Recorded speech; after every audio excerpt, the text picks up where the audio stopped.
Rules Committee will come to order.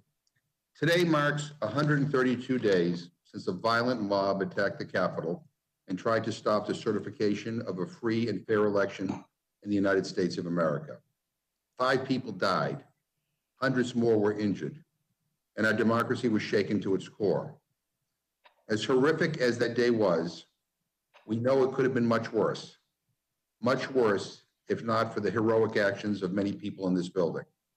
Some rioters were searching for Vice President Pence to execute him as a traitor, while others threatened to storm offices and physically remove and even kill others.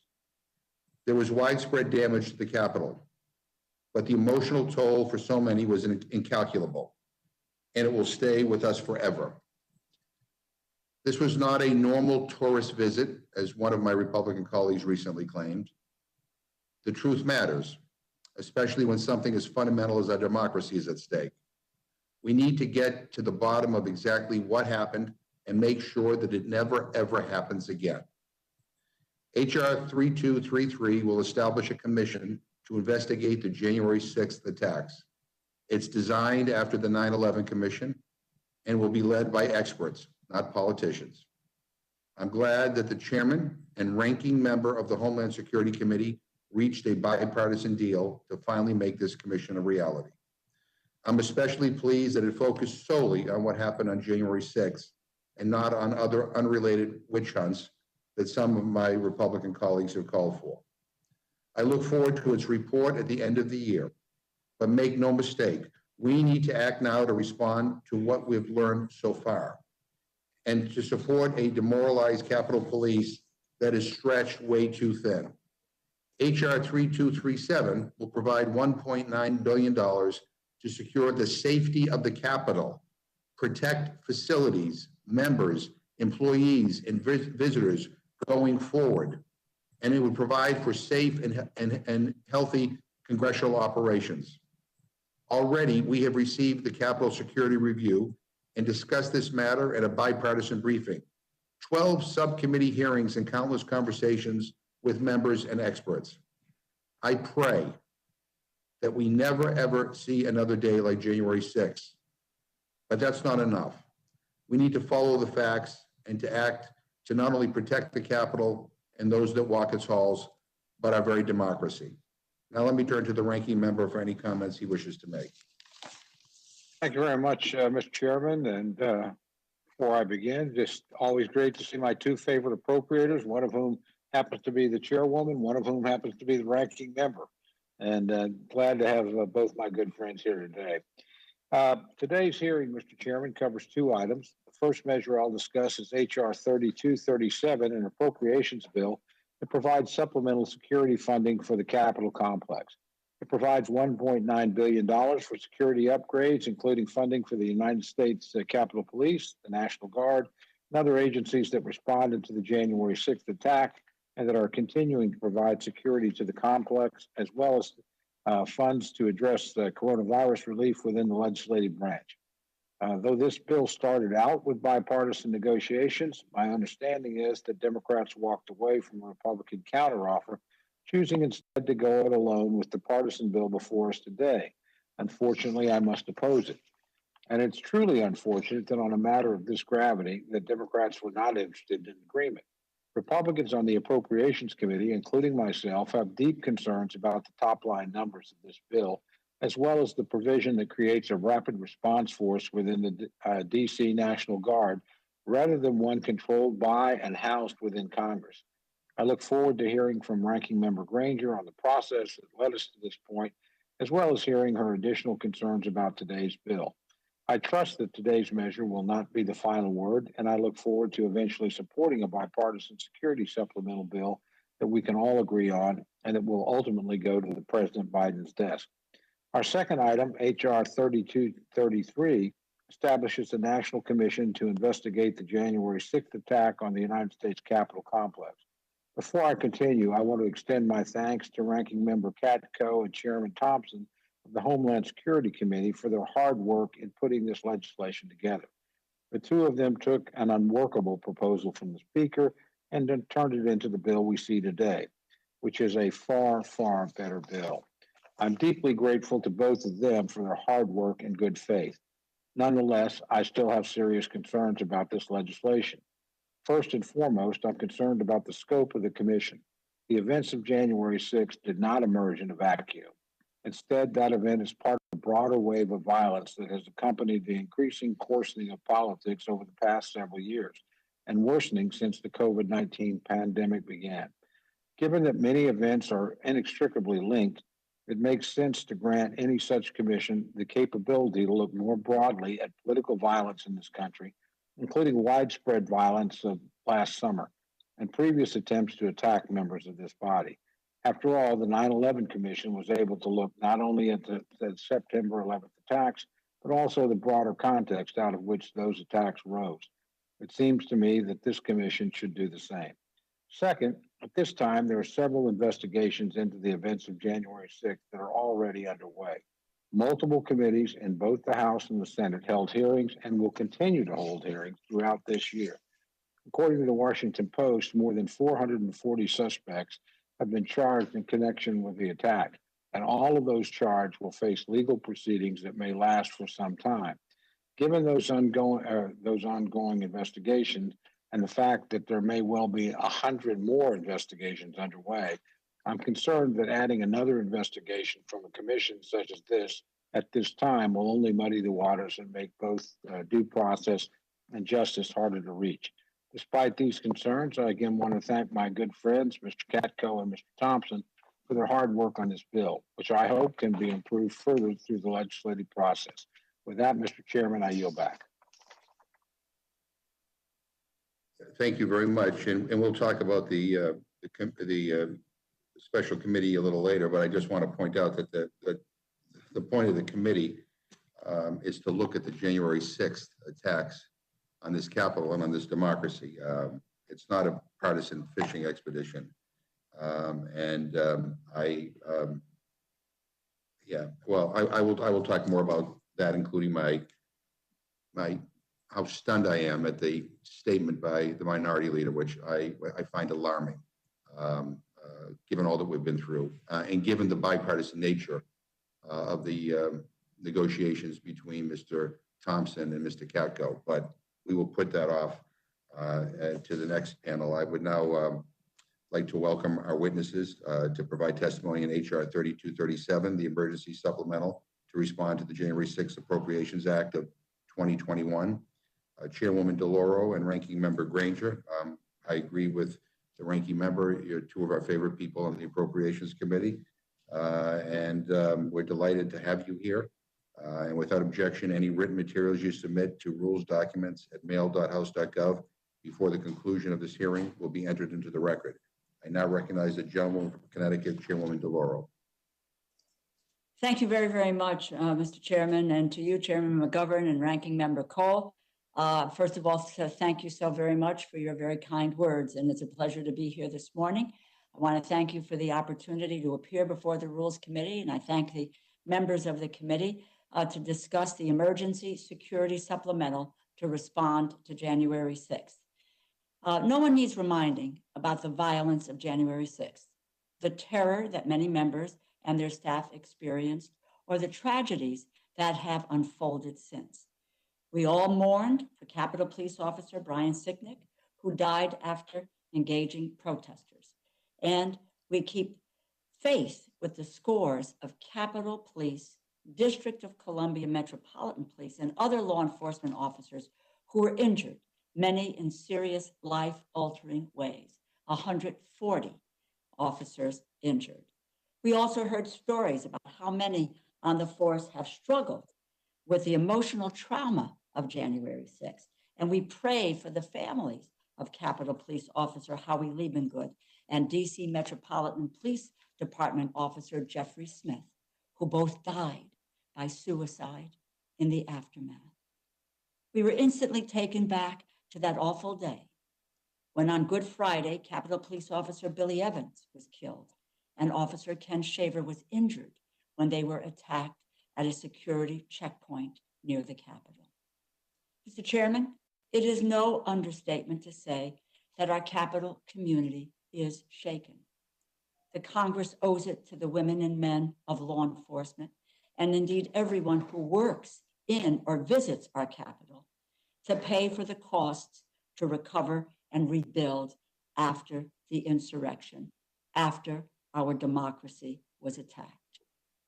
We need to act to ensure the safety, security, and health of all who serve in the legislative branch.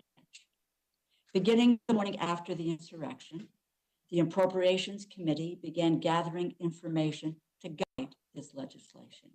In late January, we were the first committee to hold a bipartisan briefing with relevant agencies to help identify their needs. I appreciated Ms. Torres and Mr. Rentschler participation in what members on both sides agreed was an informative and a constructive discussion.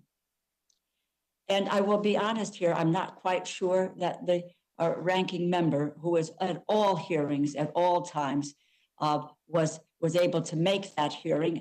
He may have popped in or out, but he knows that that briefing took place and what it was about.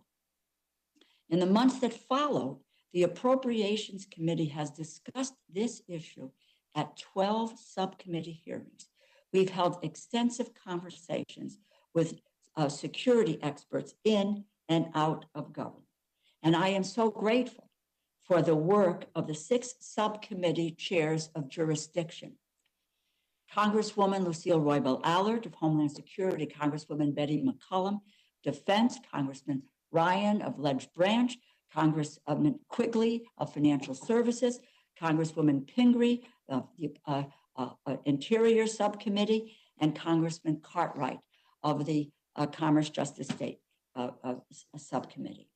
We have also carefully examined the Task Force 16 Capitol Secure Review, led by Retirement Lieutenant General Russell L. Honore, and comprised of senior law enforcement experts and retired military leaders. The Capitol Security Review provided critical recommendations to address the immediate needs of the Capitol Police and on the physical and policy changes that are necessary and needed to secure the Capitol, members, and employees. Moreover, we have heard from the Capitol Police Inspector General, who identified shortcomings and recommended areas in need of additional resources and incorporated these ideas throughout the legislation. And finally, some of the most important conversations we have had in shaping this legislation were with you, my fellow members. Recognizing the importance of responding quickly, this legislation is narrowly tailored to January 6th and related security needs. We resisted attempts to include extraneous provisions.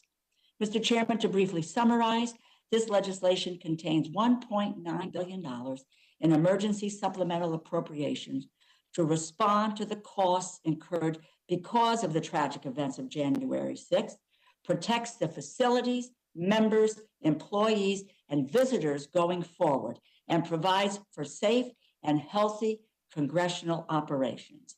This legislation responds to the direct costs incurred by the attack on the Capitol by reimbursing the National Guard with $521 million and the District of Columbia with $67 million for their response. It provides $44 million for the Capitol Police to cover overtime pay, retention bonuses, equipment replacement, and wellness and trauma support. This includes a provision renaming the Capitol Police Wellness Center in memory of Officer Howie Liebengood. To continue prosecuting the hundreds of perpetrators who attacked law enforcement and ransacked the People's House, the legislation provides nearly $40 million to the Department of Justice, as well as an additional smaller reimbursements to agencies like the Federal Bureau of Investigation, Bureau of Alcohol, Tobacco, Firearms, and Explosives, U.S. Marshal Service, and the Bureau of Prisons. Looking to the future, the legislation strengthens the security of the Capitol complex by hardening windows and doors, constructing security screening vestibules, and installing new cameras at a total cost of $530 million.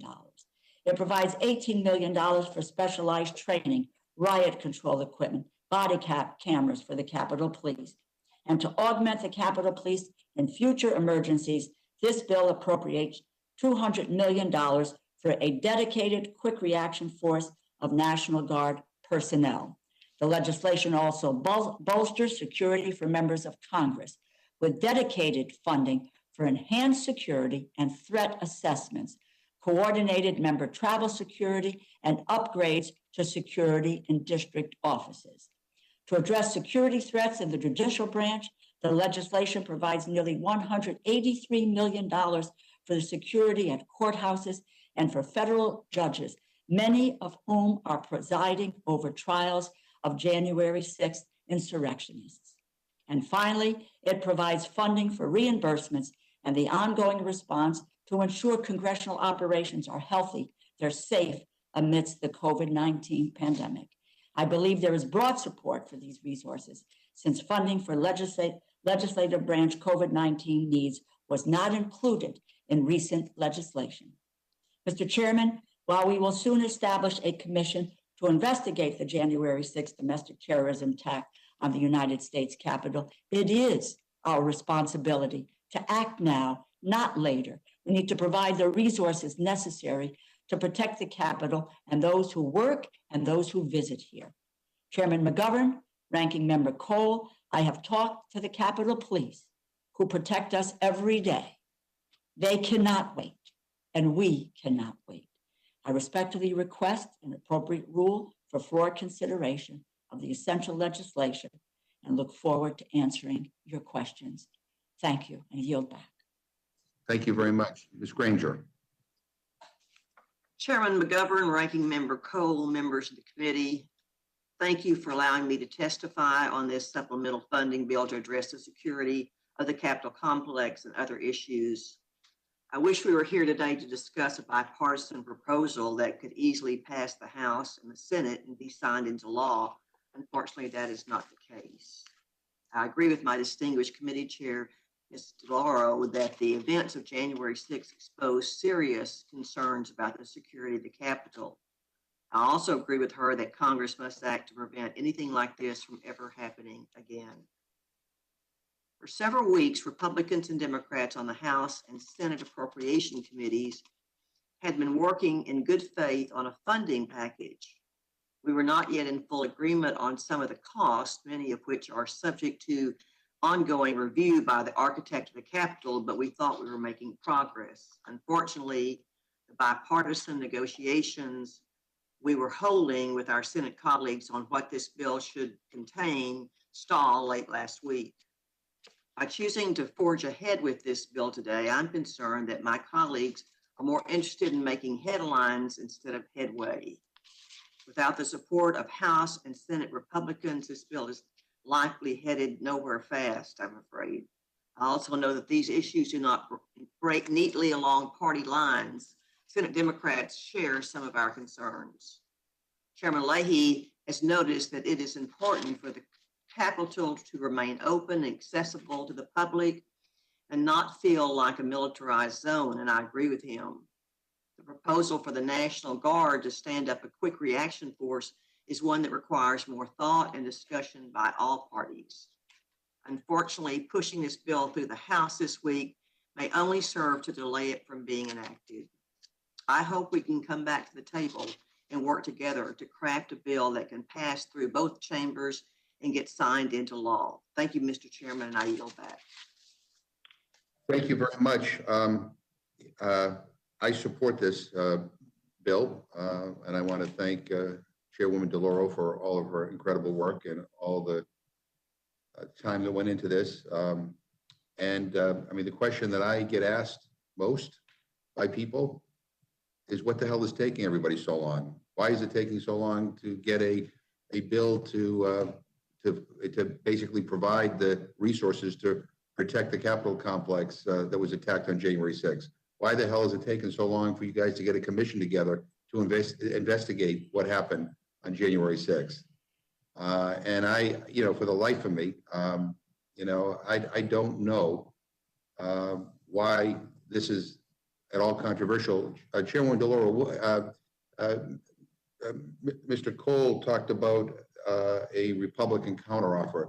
Can you tell us, why wasn't that acceptable? What didn't it address? Well, let me just first say that we proceeded with very good faith negotiations. As I said, there were 12 committee meetings. There was a general honoree had briefed bipartisan, did a bipartisan briefing, which we all attended. Everyone had the opportunity to ask the questions. There were numerous, in addition to the appropriations committees, other committees who were addressing to both Democrats and Republicans the issue of January 6th. Let me just say to you, and I really literally have documented every day that we either met or were in conversation with our Republican counterparts.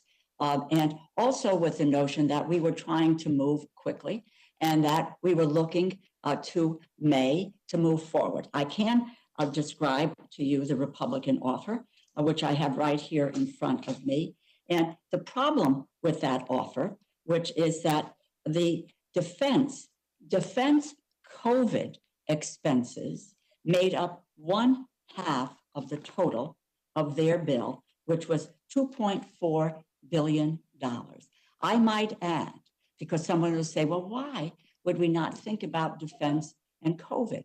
Well, if we just go back very briefly, we will find that the Defense Department has received $10.6 billion in COVID expense reimbursement through the CARES bills or the prior relief bills. So I have, again, in front of me, a document that really the defense COVID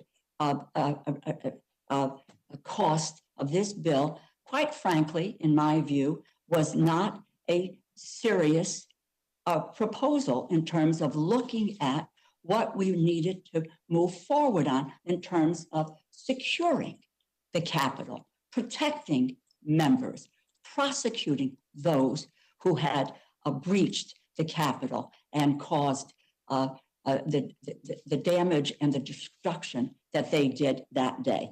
And I would be happy to go through item by item at either at this point or another with regard to what that proposal looked like. And we made that known to our counterparts. We thought we had made real progress on moving forward. We had calls with the four corners, and I might add that what was a very interesting comment by the minority leader in a letter, again, which I have a copy here right in front of me. He says, this was his letter dated May 11 from Leader McCarthy to Speaker Pelosi. And it was about the Independent Commission, but he says, finally, as part of the purpose of the commission is to improve the security posture of the United States Capitol complex.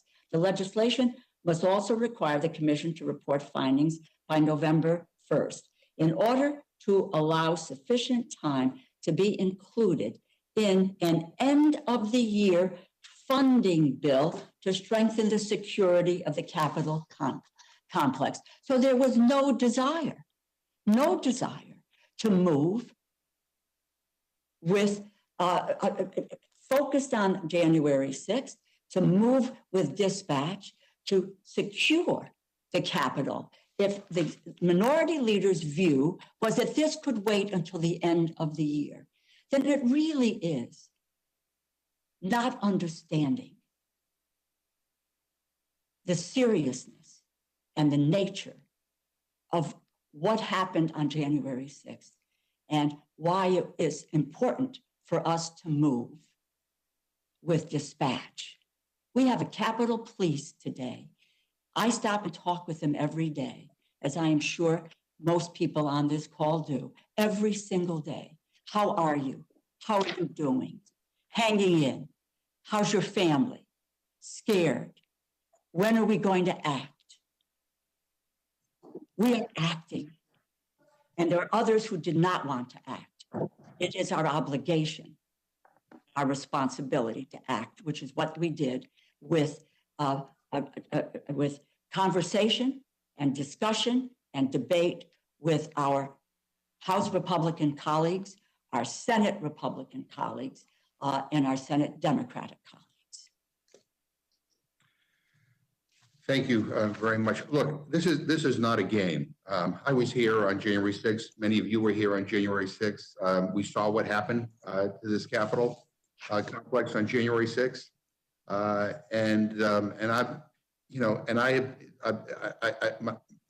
I'm still angry at the trauma that was inflicted on our staff, on the people who work here in the Capitol.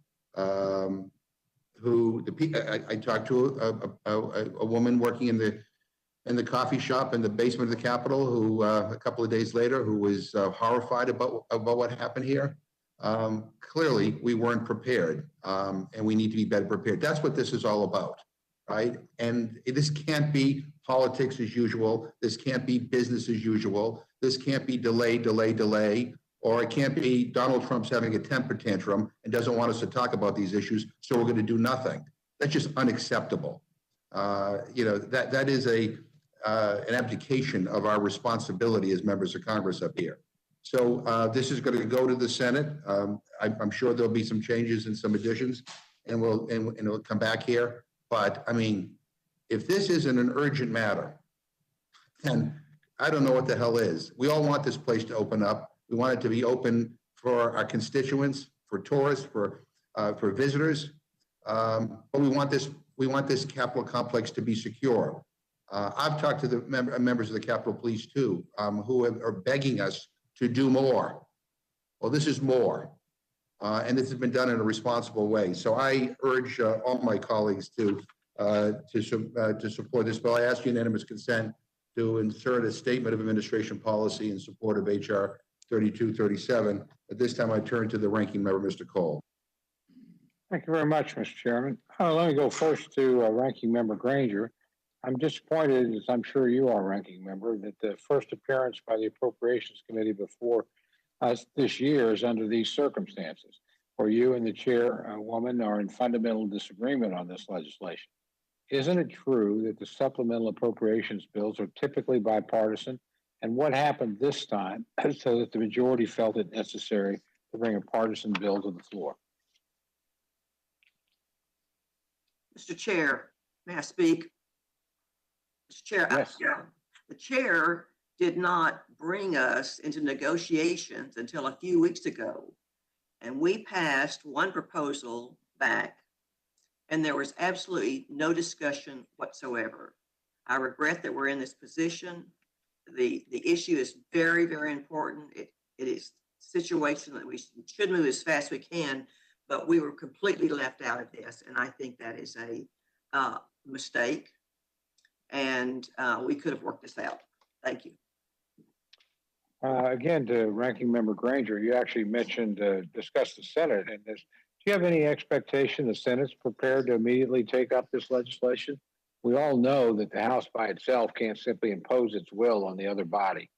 You have to have agreement with the other body to move, in a hurry. So again, you alluded to this a little bit in your comments, but what's your understanding of where the Senate is right now? That's a situation exactly, and I don't think that they're prepared to pass this, and we're losing an opportunity, which makes it slower. Say this is the situation. I think had we had discussion, which is the way we've always worked since I've been on appropriations, and to not do that, I think was a serious mistake, and I regret it. So wouldn't it have been better? And look, we arrived in this situation at the end of even normal appropriations bills. We have our disagreements here. Doesn't matter who's in the majority.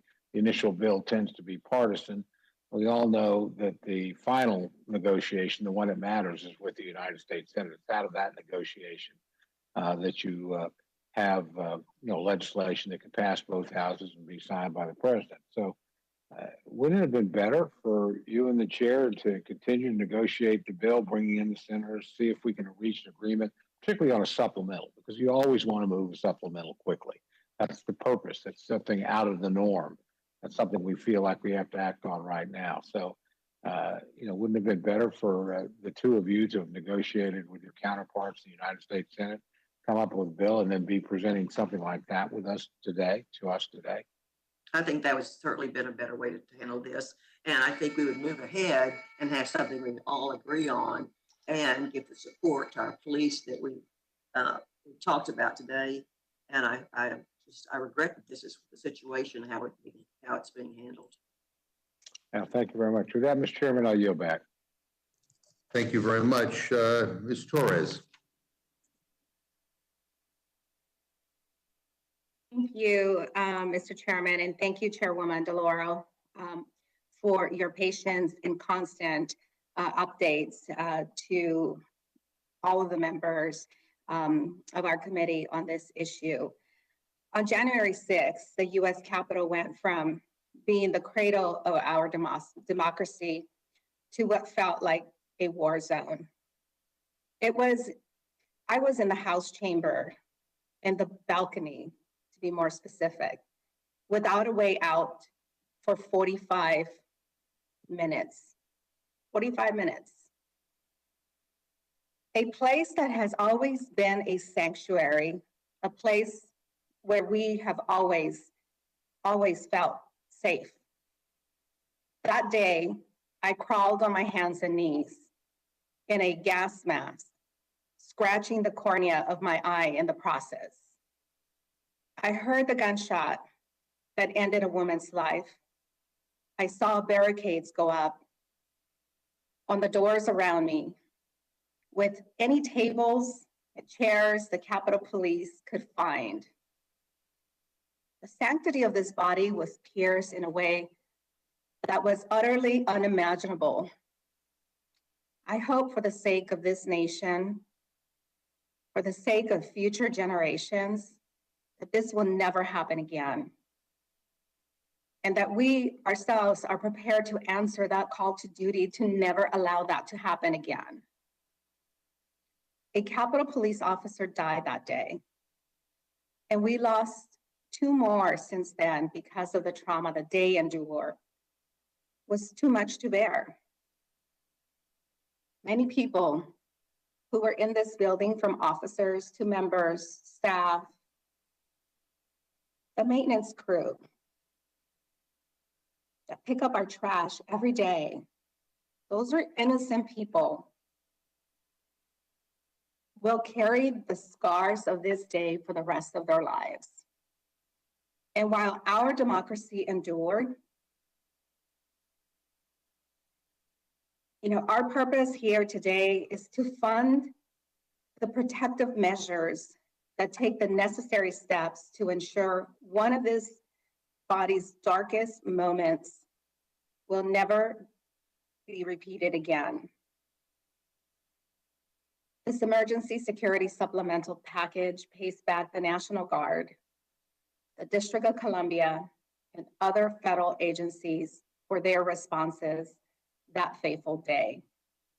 It supports the Capitol Police with overtime pay, retention bonuses, equipment replacement, and wellness for the trauma support that they have endured and continue to endure.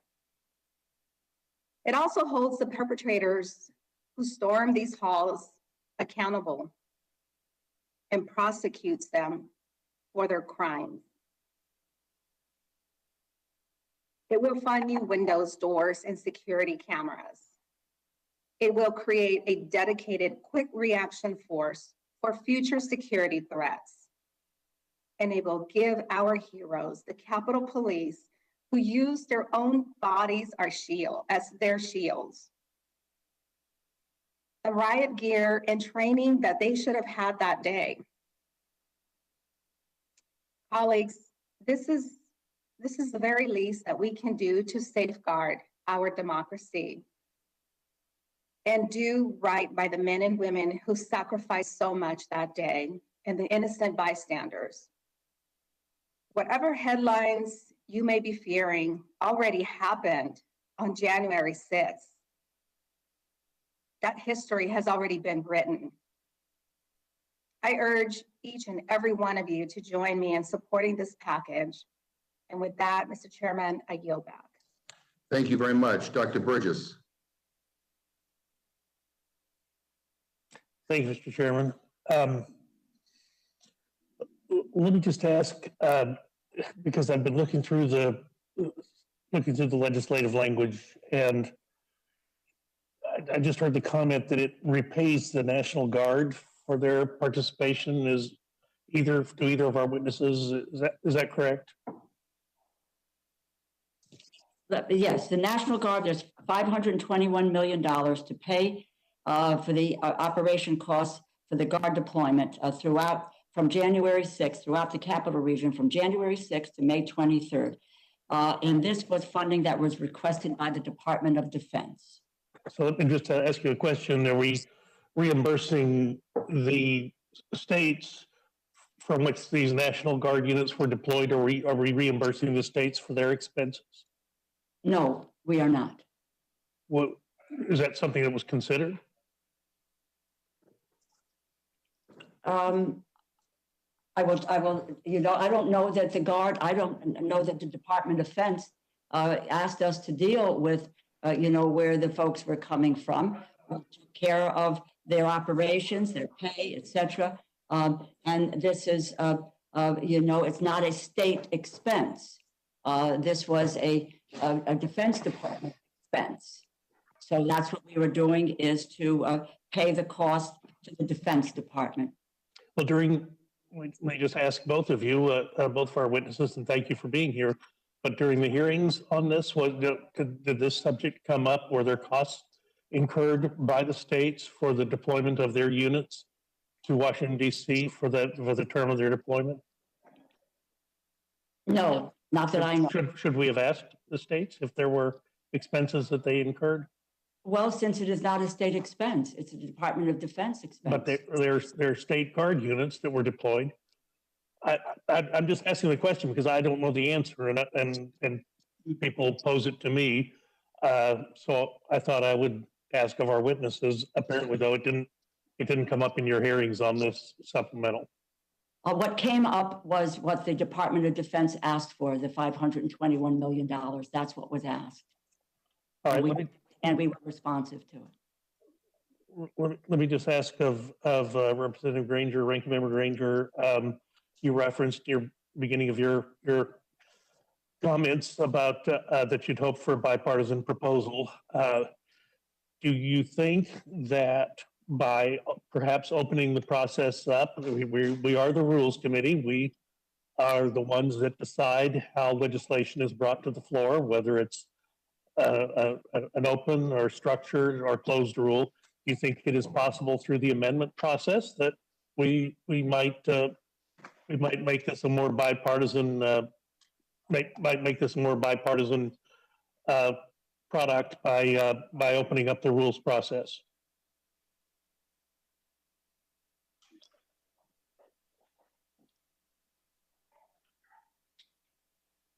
So again, the question to Representative Granger was, do you think we could make this a more bipartisan product by opening up the rules process, perhaps to a structured rule or even an open rule? I think that would be helpful for it to go to the rules. Look, let me ask you this. Do we, in either of you, do we have a timeline from the architect of the Capitol when we will likely be able to open the building back up to the public? Because at the end of the day, this is the people's house.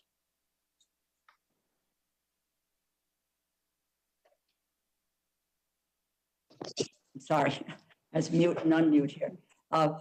My understanding is that we are waiting to get to the deliberation of when we can fully open the Capitol and allow people back in and visitors, et cetera. So I don't have a specific timeline for you with regard to that. I will make a comment on your prior question that the Guard is activated not only for state duty, but for federal activities as well. So it's a federal status, as I understand it, and the states are fine. So that's recent information. Very well. You can be assured I will ask my state if that is indeed their understanding as well. Let me just ask you on this, on the quick reaction force that is discussed, is it envisioned that the quick reaction force is going to be within the Capitol Police itself, or is that a National Guard quick reaction force? It is with the DC National Guard, and I thought that General Walker, who was recently appointed to the a position of Sergeant at Arms in the House, has recommended that we have such a force. And as you know, he was a director of the Guard prior to taking on this responsibility of this Sergeant at Arms in the House. Yeah, I think it was a surprise to a lot of us that there wasn't the ability to quickly respond to an incident at the Capitol. We're not immune from a protest and public demonstration. I mean, it happens all the time.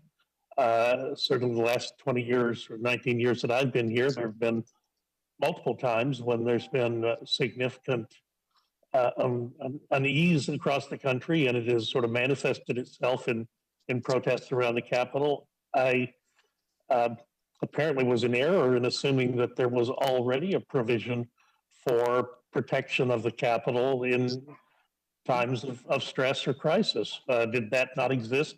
Had we not appropriated money for that in the past? Well, I would really, it would even get you the testimony of that January 26th briefing that we held on a bipartisan way, I might add. I appreciate that. I was there at the briefing, and again, I was startled that there wasn't already a provision for quick reaction. Well, but the fact is that the way that it proceeded is that, and no one quite knows to this date why the order wasn't given in a much accelerated time frame to deploy the Guard.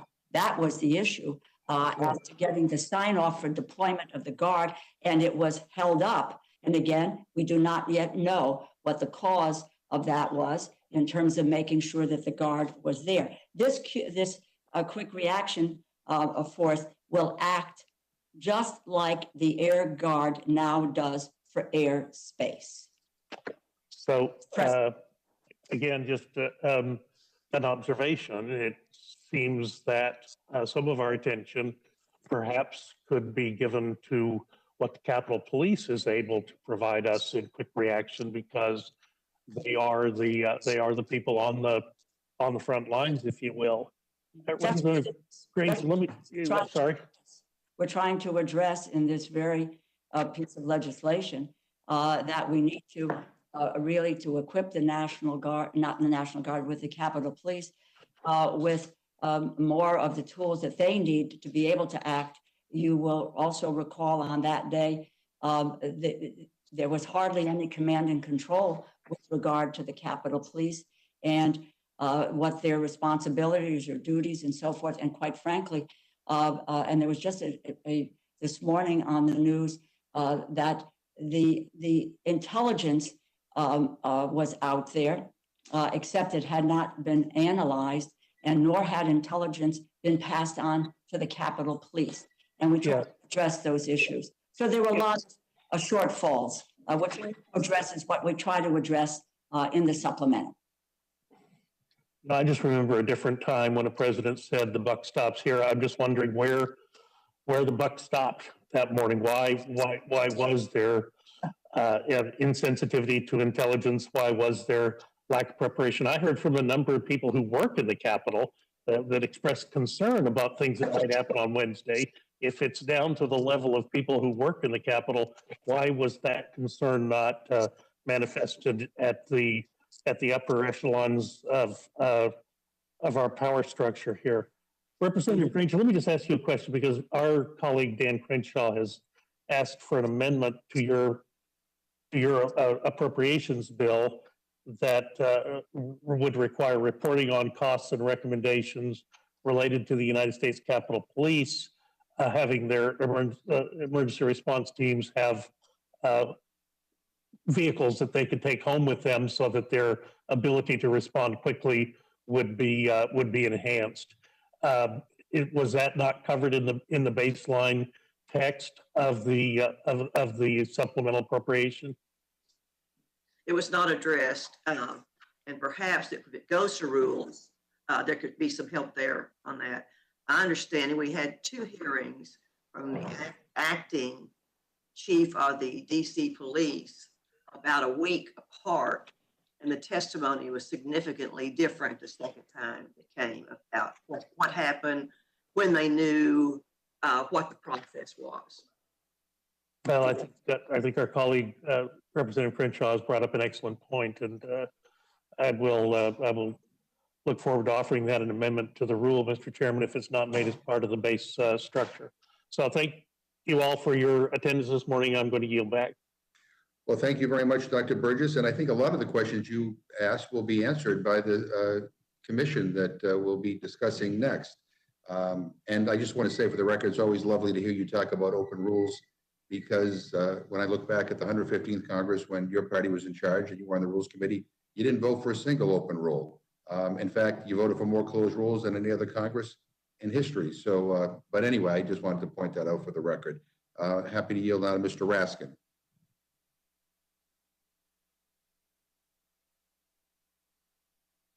Thank you very much, Mr. Chairman. Congresswoman DeLaura, Madam Chair, thank you for your hard work on this legislation. How much of the money is going to actually pay for the expenses of dealing with January 6th itself versus how much the money is forward-looking to protect ourselves against the next violent insurrection against the Union? Can you hear me? Okay. Yeah.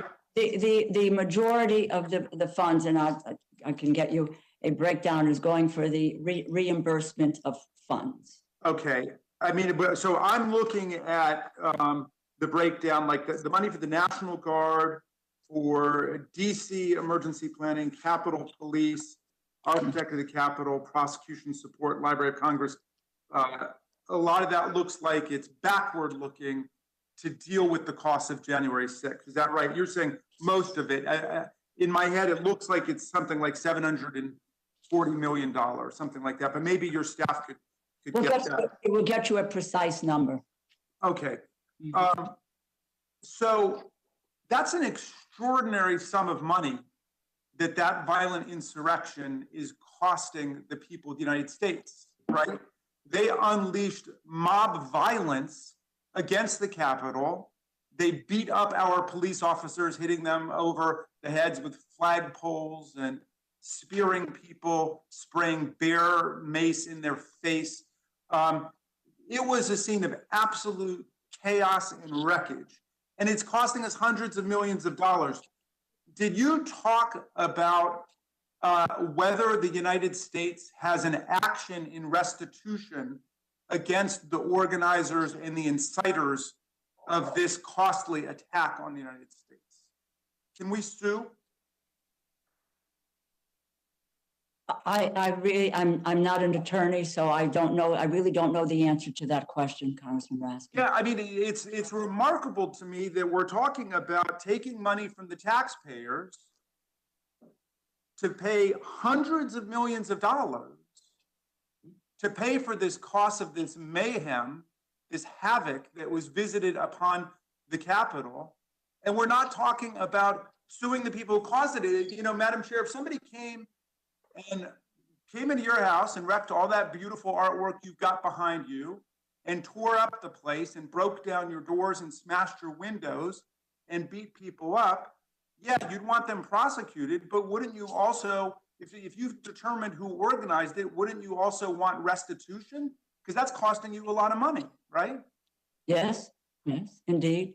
All right, well, I hope we don't leave it at this. I mean, I don't think our attitude should be, yeah, we're fair game. Anybody who wants to come and beat the hell out of our police officers and smash our windows and trash the place, come and do it. Oh, and we'll hit up the taxpayers to pay for your rampage.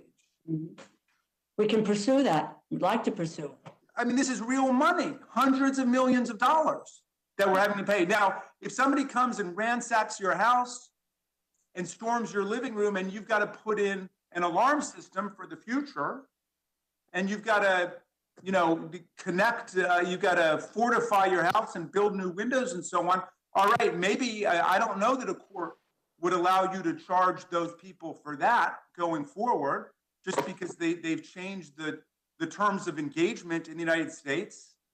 One of my colleagues was puzzled about why the Capitol Police weren't ready for it, and I think we need to look into that too. But certainly none of us has ever experienced a violent fascist insurrection in the capital of the United States before. That's a new thing, right? I mean, you've been in Congress for a while, Madam Chair. Have we ever experienced anything like this in your experience?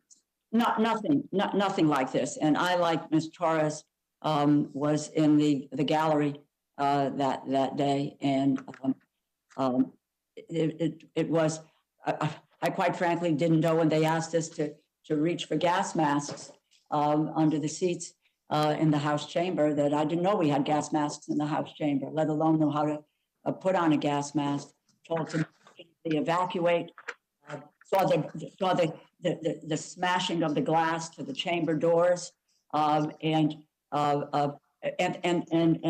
gunshots, where we were all asked to drop to the floor, crouched behind the chairs on the perimeter of the. And I'll just tell you one personal answer. You were right about the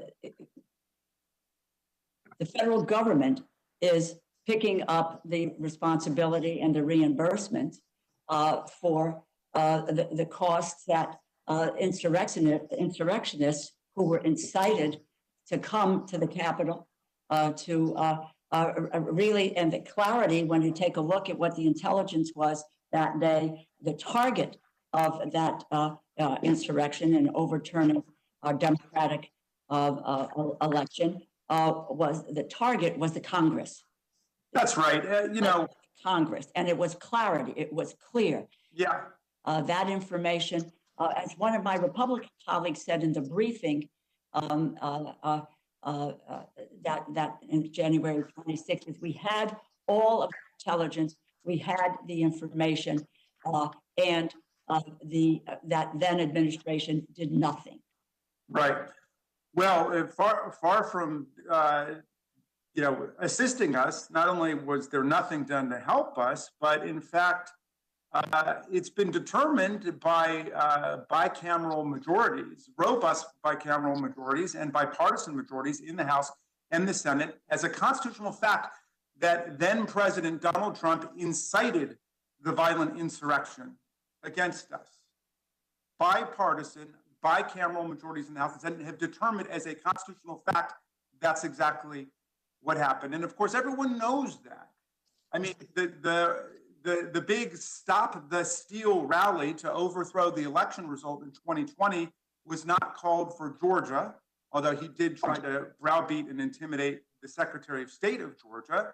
It was not called in Pennsylvania, although he tried to get the Republican legislative leaders in Pennsylvania to overthrow the popular result and just instate a Trump electoral college slate.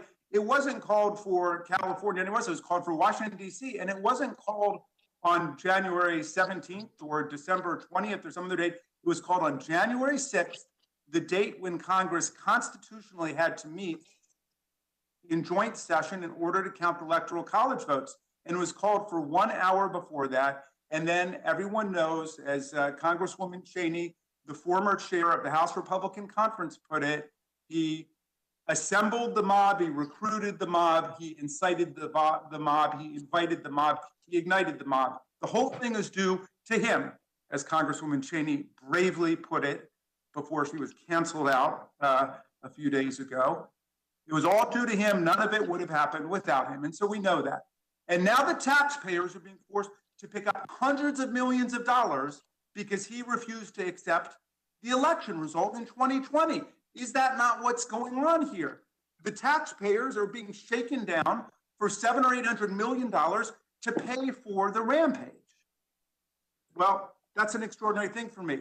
And I support us doing that because we have a responsibility to defend ourselves. But I hope we don't leave it at that.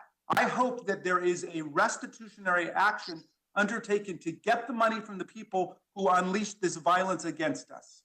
And we know precisely who they were. In terms of all of the money going forward, I support that too, because the Department of Homeland Security, both in this administration and in the last administration, has said that domestic violent extremism, political white supremacy is the #1 terror threat in the country. And we've seen it all over the country in attacks on churches and attacks on synagogues and attacks in Walmarts, all over the place. We have seen this domestic violent extremist movement attacking our government, attacking our people. So we've got to defend ourselves and we got to make this investment. Thank you for your work, Madam Chair, and I yield back to you, Mr. Chairman. Thank you. Mr. Reschenthaler. Thank you, Mr. Chairman. Ranking Member Granger, is there anything that hasn't been discussed, or would you like to weigh in on anything that's been brought up? Well, I certainly will. The situation before, the speaker before talked about how this happened. I think one of the things that's important for us to realize that this may not be a single event. And for us to be prepared for something like this, there's a cost to it. And that's why I wish we were working in a bipartisan way, because it's hard to look at this seriously and come together to make serious decisions about how we go forward. There have been several hundred people identified because I think they were not aware that there are cameras all over the building they were in. And so we have proof of what people were doing. And there are all sorts of people that were there. If we knew all the people that caused this, the organizations, that would be a different thing. Part of this is to be looking at that and see not only who's responsible, but how we keep it from happening again. And that's very important. I think it's very important that we move together in doing this, because we owe it to the citizens in our districts, and we owe it to the people that keep us safe here in the Capitol, and how we go forward to make sure that we have people there that can respond, and that we don't look at this as a single incident, but what caused it and how we can prevent it. I think it's very important. Ranking Member Granger, what about just the reasonable option of seeing what the commission finds and what their recommendations are, and then coming back and appropriating the money? Do you think that might be a more prudent way to go about this?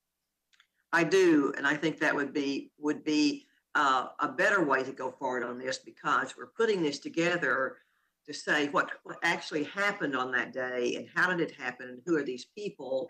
Then I think we could have a bill that is more targeted to exactly what we learned, and I think that would be important. So I also have a concern with the quick reactionary force, or quick reaction force. I don't have a problem with the creation of one or having one. I just have an issue with it being under the control of the National Guard rather than the Capitol Police. I just feel that if we have this quick reaction force, we shouldn't have another layer that we have to go through to actually deploy the quick reaction force, which by the name alone indicates that it's for a quick reaction. Do you have any thoughts on that? Yes, I agree with you in that situation. I think that would be a better way to address this. I do think it's just important that we really know what we're dealing with. We know what we were dealing with that day, and also what we're dealing with today in the aftermath of that. And I think that would be very helpful in going forward. Thanks, Ranking Member. I really appreciate it with that. Mr. Chairman, I yield back. Thank you, Ms. Scanlon. Thank you, Chairman McGovern. I believe, as the chair suggested, the time is long past to address the security needs of the Capitol for something that happened over 5 months ago. And those security needs were shockingly exposed on January 6th. At this point, many of us have participated in multiple hearings on the response to January 6th, And it's become painfully clear that there were multiple systemic failures that need to be addressed. You know, on January 6th, the illusion of security in our capital, in the seat of the United States government, was shattered. And not just for the people who serve here and work here, but for those terrorists and extremists and bad actors who seek to attack or damage our government. So this supplemental bill, appropriations bill, deals with many of the issues raised by the response to January 6th attack. You know, we've heard quite a bit now about understaffing and lack of training for the Capitol Police. We've heard about their lack of intel capabilities or ability to respond. All those things need to be addressed, as well as reimbursement for National Guard. The largest criminal investigation in our nation's history, which has already yielded over 500 arrests of people who broke into this building, who damaged the Capitol building itself, who attacked officers of the Capitol Police and the Metropolitan Police, people who are still suffering from the traumatic injuries, if not the physical injuries sustained that day. So there is a lot that needs to be addressed with this supplemental bill. And it is, as I said, long overdue. I completely agree that part of preventing something like this from happening again is understanding why it occurred. And I believe that the commission, which we're taking up next, will help to do that because, you know, unless we have a shared understanding and a shared truth of what happened that day, then this aim for unity and the trust necessary to participate in bipartisan legislation simply isn't going to occur as long as we have a substantial portion of the electorate and even of this body denying the truth of what happened or trying to silence those who would speak the truth, then we're not going to be able to get beyond this. So I wholly support the supplemental. Can I just confirm, Chairwoman DeLauro, that some of the funding in here will go towards making sure that Capitol Police are properly staffed, because as I understand it, they've been understaffed for some time. And as we heard in hearings last week, they don't have the training or the opportunity for training to allow them to address issues such as active shooters in the Capitol or mobs trying to overrun the Capitol. Yes, let me, what we do in this bill is to get the Capitol Police their funding to what is the authorized level. And we deal with, you know, both physical and mental health issues, equipment issues, training issues. And I might add from a prior conversation that the U.S. Capitol Police has a civil disturbance unit, and the supplemental provides equipment for that as well. So what we have tried to do is to really buttress and support the Capitol Police to, quite frankly, levels that we have not seen before. Given what happened to them, what happened to the Capitol Police Force on January 6th. I might also add that it was the Capitol Security Review that made a recommendation for a quick reaction force, because their view was that there needed to be a dedicated force ready to respond to any incident. Just as I mentioned before, the DC Air National Guard, they have the mission to protect the region's airspace. And if you have a military battalion with personnel in permanent active guard reserve status, that means, what does that mean? They're full-time, not traditional part-time guard personnel. And that ensures that they are ready and they are able to augment the Capitol Police in case of emergency, something that did not happen on January 6th until so late in the day that it was, you know, they were there, but it happened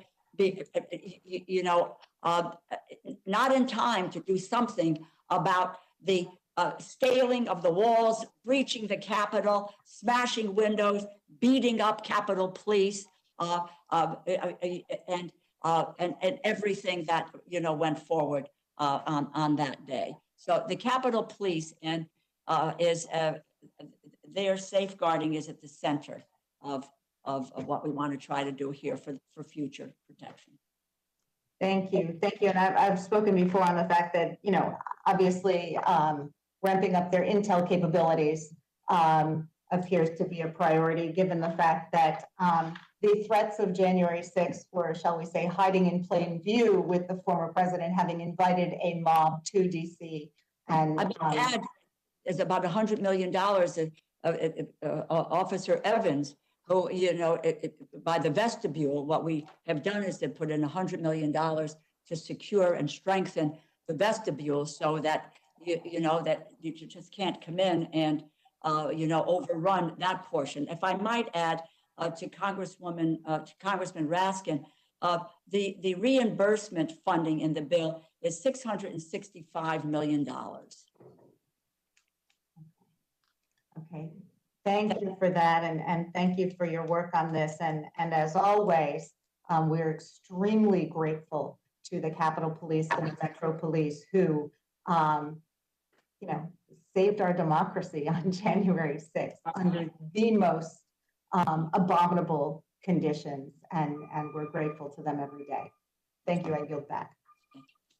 Ms. Fishbach.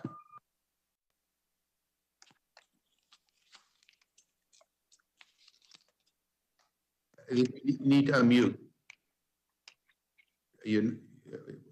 We can't hear you. There you go. Okay. How are you doing?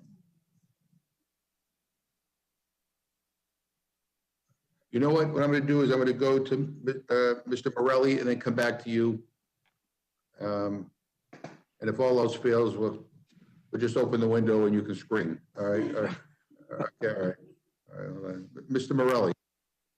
Yes, thank you, Mr. Chair. I just want to associate myself with my colleagues who have spoken on our side, and I want to thank Ms. DeLauro for her incredible leadership on this. This goes to the foundations of our democracy, and so I am strongly in support of the proposed rule and the underlying bill. And with that, I'll yield back. So we'll try Ms. Fishbach again, and then if we can't get her, we'll go to Mr. DeSagne and we'll come back.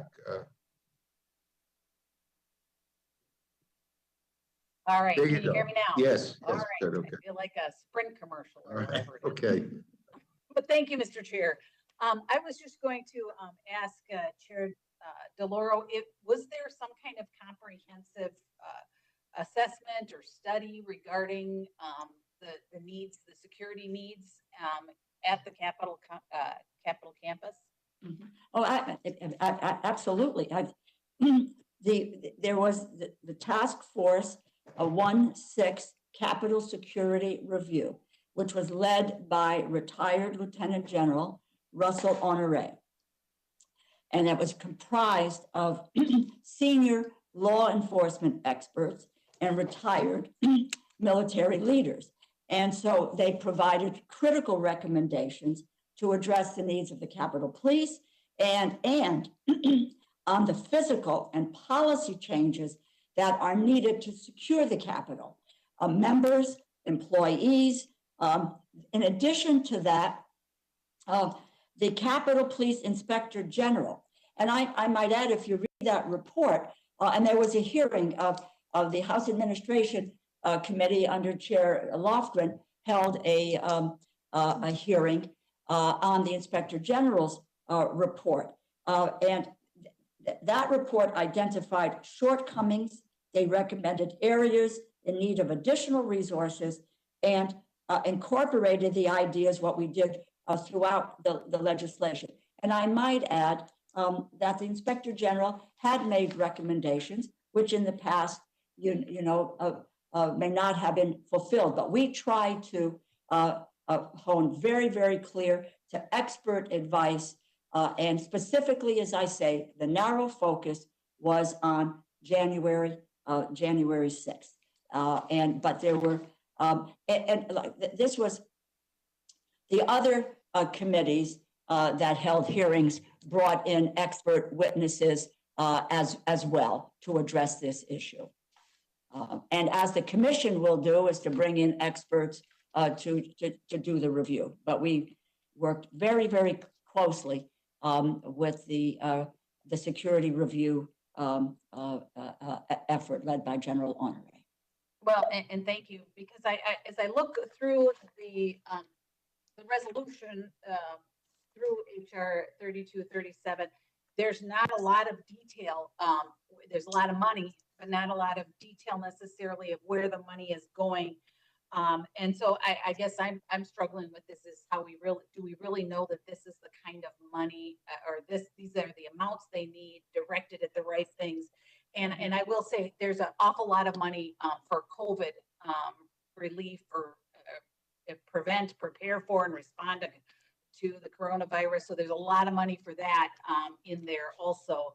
And so I'm just concerned about spending this kind of money. And I absolutely believe we should be funding our police officers the way we need to. I absolutely believe they have a difficult job, and I think that they're an important part of our society. But I'm going to move on, and I'm going to ask. Well, if I can just respond for 1 second. Sorry, if I can, because we sent you, and we sent every member received an Emergency Security Supplemental Appropriations Act responding to the January 6th insurrection. Very detailed summary of, for instance, National Guard for pay and operations costs for Guard deployment, Capitol Police response to the January 6th, including $31 million for salaries to backfill overtime expected, $6.9 million for hazard pay, $3.6 for retention bonuses, $3.2 for intelligence division for human and technical resources. So a very well documented a summary of all of the costs that are there. So I commend this to you. If you have not received a copy, I will make sure that you do. And with regard to Ledge Branch, the COVID dollars amount to $171 million of $1.9 billion. So thank you. well, and I think I have the sheets that you're referring to, and I understand. I mean, I see that on this sheet, but there's a lot of money being spent, and like I said, there's also COVID dollars and whatever percentage of it is. 71 million for Ledge Branch. It's and I would be interested in the figures that Congressman Raskin asked for about how those were broken out. So, but moving on, I wanted to ask Ms. Granger. Dr. Burgess had asked about opening the Capitol, and I'm just wondering if there are any connection to all of these dollars that we're spending on security to opening the Capitol complex back up. Because if we're going to be spending the money, should we not be talking about? And I understand that there's no timeline, but is there any kind of connection as we spend all these dollars? There is no requirement in this bill. Well, and thank you. I would hope that there would be that would be the absolute goal, and the dollars would be directed in that and to that goal. But in addition to that, and I'm just wondering, Ranking Member Granger, if there is, Dr. Burgess had talked about an open rule and some of the amendments. Just wondering, are there any that you would like to see discussed by the whole body? Given that I believe this didn't go through any committee, have a full hearing in a committee. Now, if I'm wrong, I stand corrected. But just wondering if there are any of those amendments that really could be discussed by the whole body and improve this bill. I would like to see that. I would like to see more discussion so everyone will be comfortable with this. I think it's important funding. Don't get me wrong, but I think there would be a better bill if it was bipartisan bill. I think it would be a better bill, though, if we did have that study and say, here's what we need. Monterey has a distinguished career, and so he has made some suggestions and talked to me, but I think that would be very important. I don't want it to go on forever, but I do think there's a time that we should be looking at this carefully, and particularly the amount. Regarding the police, there was a lag time of, looks like 3 days when some evidence that something like this was going to happen, and then nothing was done with that. Well, and thank you, Ranking Member. I think that this is such an important issue, and the money being spent, that we should have, amendments from the minority and discussion from the minority, and full and open discussion on the floor, or if it had gone through committee. But I thank you for your work on it, Ranking Member, and I yield back, Mr. Chair. Thank you. Thank you very much, Ms. Ross. Thank you, Mr. Chairman. Just one question for Chair DeLauro. My understanding from the beginning of your testimony was that this emergency security supplemental went through multiple subcommittees. Could you tell me, could you just recite again the subcommittees that looked at the amounts and the needs? Yes, I'm happy to do that. Thank you. As I mentioned, shortly after we began to move on the Appropriations Committee right after the 6th, at the end of January, in an absolutely bipartisan, as a matter of fact, it was a briefing. And I'll be honest, the minority asked it not to be a hearing, but rather a briefing without press, and which I said fine too. And what we did was we asked all of the chairs of the subcommittees of jurisdiction, the several that I mentioned, Ledge Branch, Defense, Homeland Security, Park, etc. The chair and the ranking member had the opportunity. We brought in all of the agencies to be able to ask questions and to get information. Not only was it just the 6 subcommittees, but the briefing again, and it was a closed briefing, as I say, because my colleagues on the other side of the aisle did not want to have a hearing, a public hearing. And so I said, fine. And just because I wanted to get the information out up to us, because we had to make the decisions.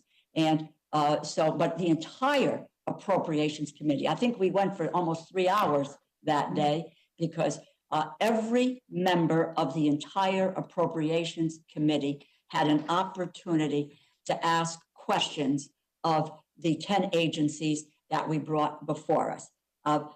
Subsequent to that, the 12 of the, again, of the other subcommittees each had their individual hearings. I think Ledge Branch may have had 3 or 4 hearings.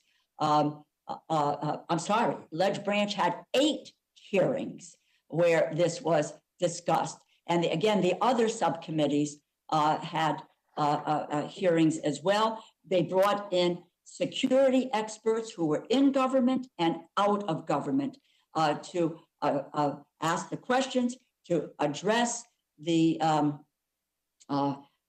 issues, and to make recommendations. We always asked to make recommendations because the view was, how do we go forward with this so that, in fact, it doesn't happen again?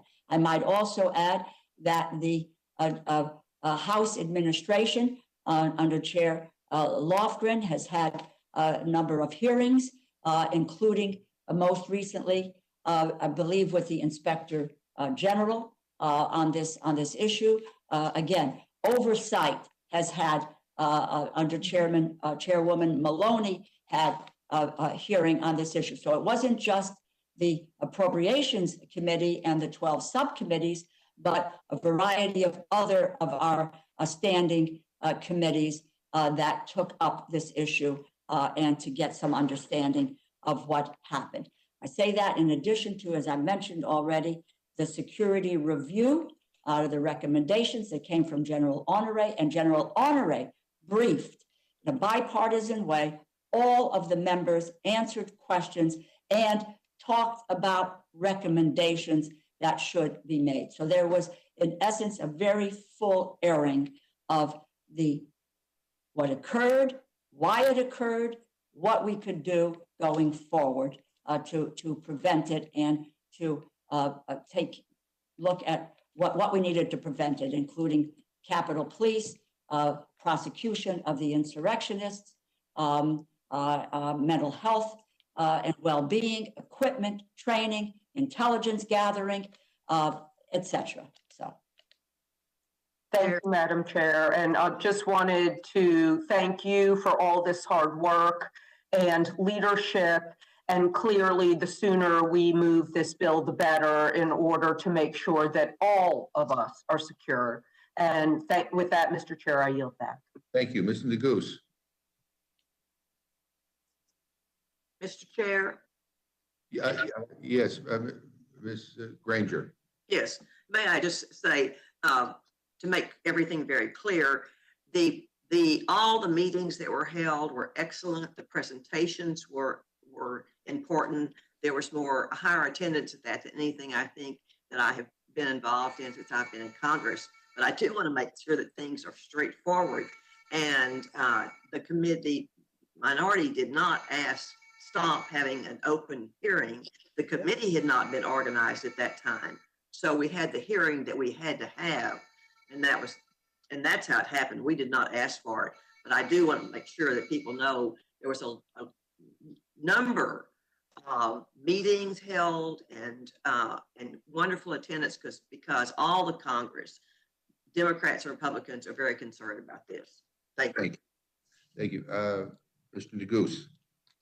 No questions, Mr. Chairman. Thank you. Thank you. Does anyone else have any questions for this panel? Hearing none, I want to thank both Chairwoman DeLauro and Ranking Member Granger for their participation. You are now dismissed. We will hear any amendment testimony on HR 3237 at the end of this hearing. Let's see. I would now like to call up our next panel to testify on HR 3233, the National Commission to investigate the January 6th attack on the United States Capitol. Chairman Thompson and Ranking Member, we're delighted that you are here. Without objection, any written materials you submit to rules documents at mail.house.gov before the conclusion of this hearing will be entered into the record. And I before I yield to you, I just want to say something here. So I just received right before this hearing, the minority leader's statement in opposition to this commission. We just heard from my Republican colleagues on the Rules Committee about the previous bill we just discussed, about how they wish it had been more bipartisan. I want to thank both Chairman Thompson and Ranking Member Katko for actually working together on a bipartisan bill. But I have to tell you, I mean, I'm looking at the minority leader statement, and I'm pissed, to be honest with you, because I'm also looking at the letters that he sent to the Speaker throughout this process, expressing concern over provisions that he wanted to be addressed. And both Mr. Thompson and Mr. Katko appear to have addressed every single one of his concerns. Equal distribution between Democrats and Republicans on the commission. Even on the issue of subpoena power, both of you worked out a deal that responds to his concern. I may go right down the list. I think the only thing that there's a difference is that he wanted the report to be issued on November 1st. Your bill says December 31st, and I think probably that's a smart move, simply because it's taken a while to get to this point. And so I guess what's frustrating to me is that this doesn't seem to be a disagreement over substance or over policy. But I do think this is an issue of character, and this is an issue of fitness to lead. I really do. And, you know, as somebody who was here on January 6th, who was the last person off the House floor, and who walked into the speaker's gallery and saw these rioters smashing the windows on the doors, seeing the hate in their eyes, seeing people walking around this, on video after that, walking around this Capitol with Confederate flags and with anti-Semitic T-shirts. I mean, and then fast forward today, where we have some members of Congress who are basically saying that what happened, what we all experienced, what we saw, didn't really happen. I mean, enough. Now, I assume what happened is Trump got wind that we were doing this and called up the minority leader and said, I don't like it.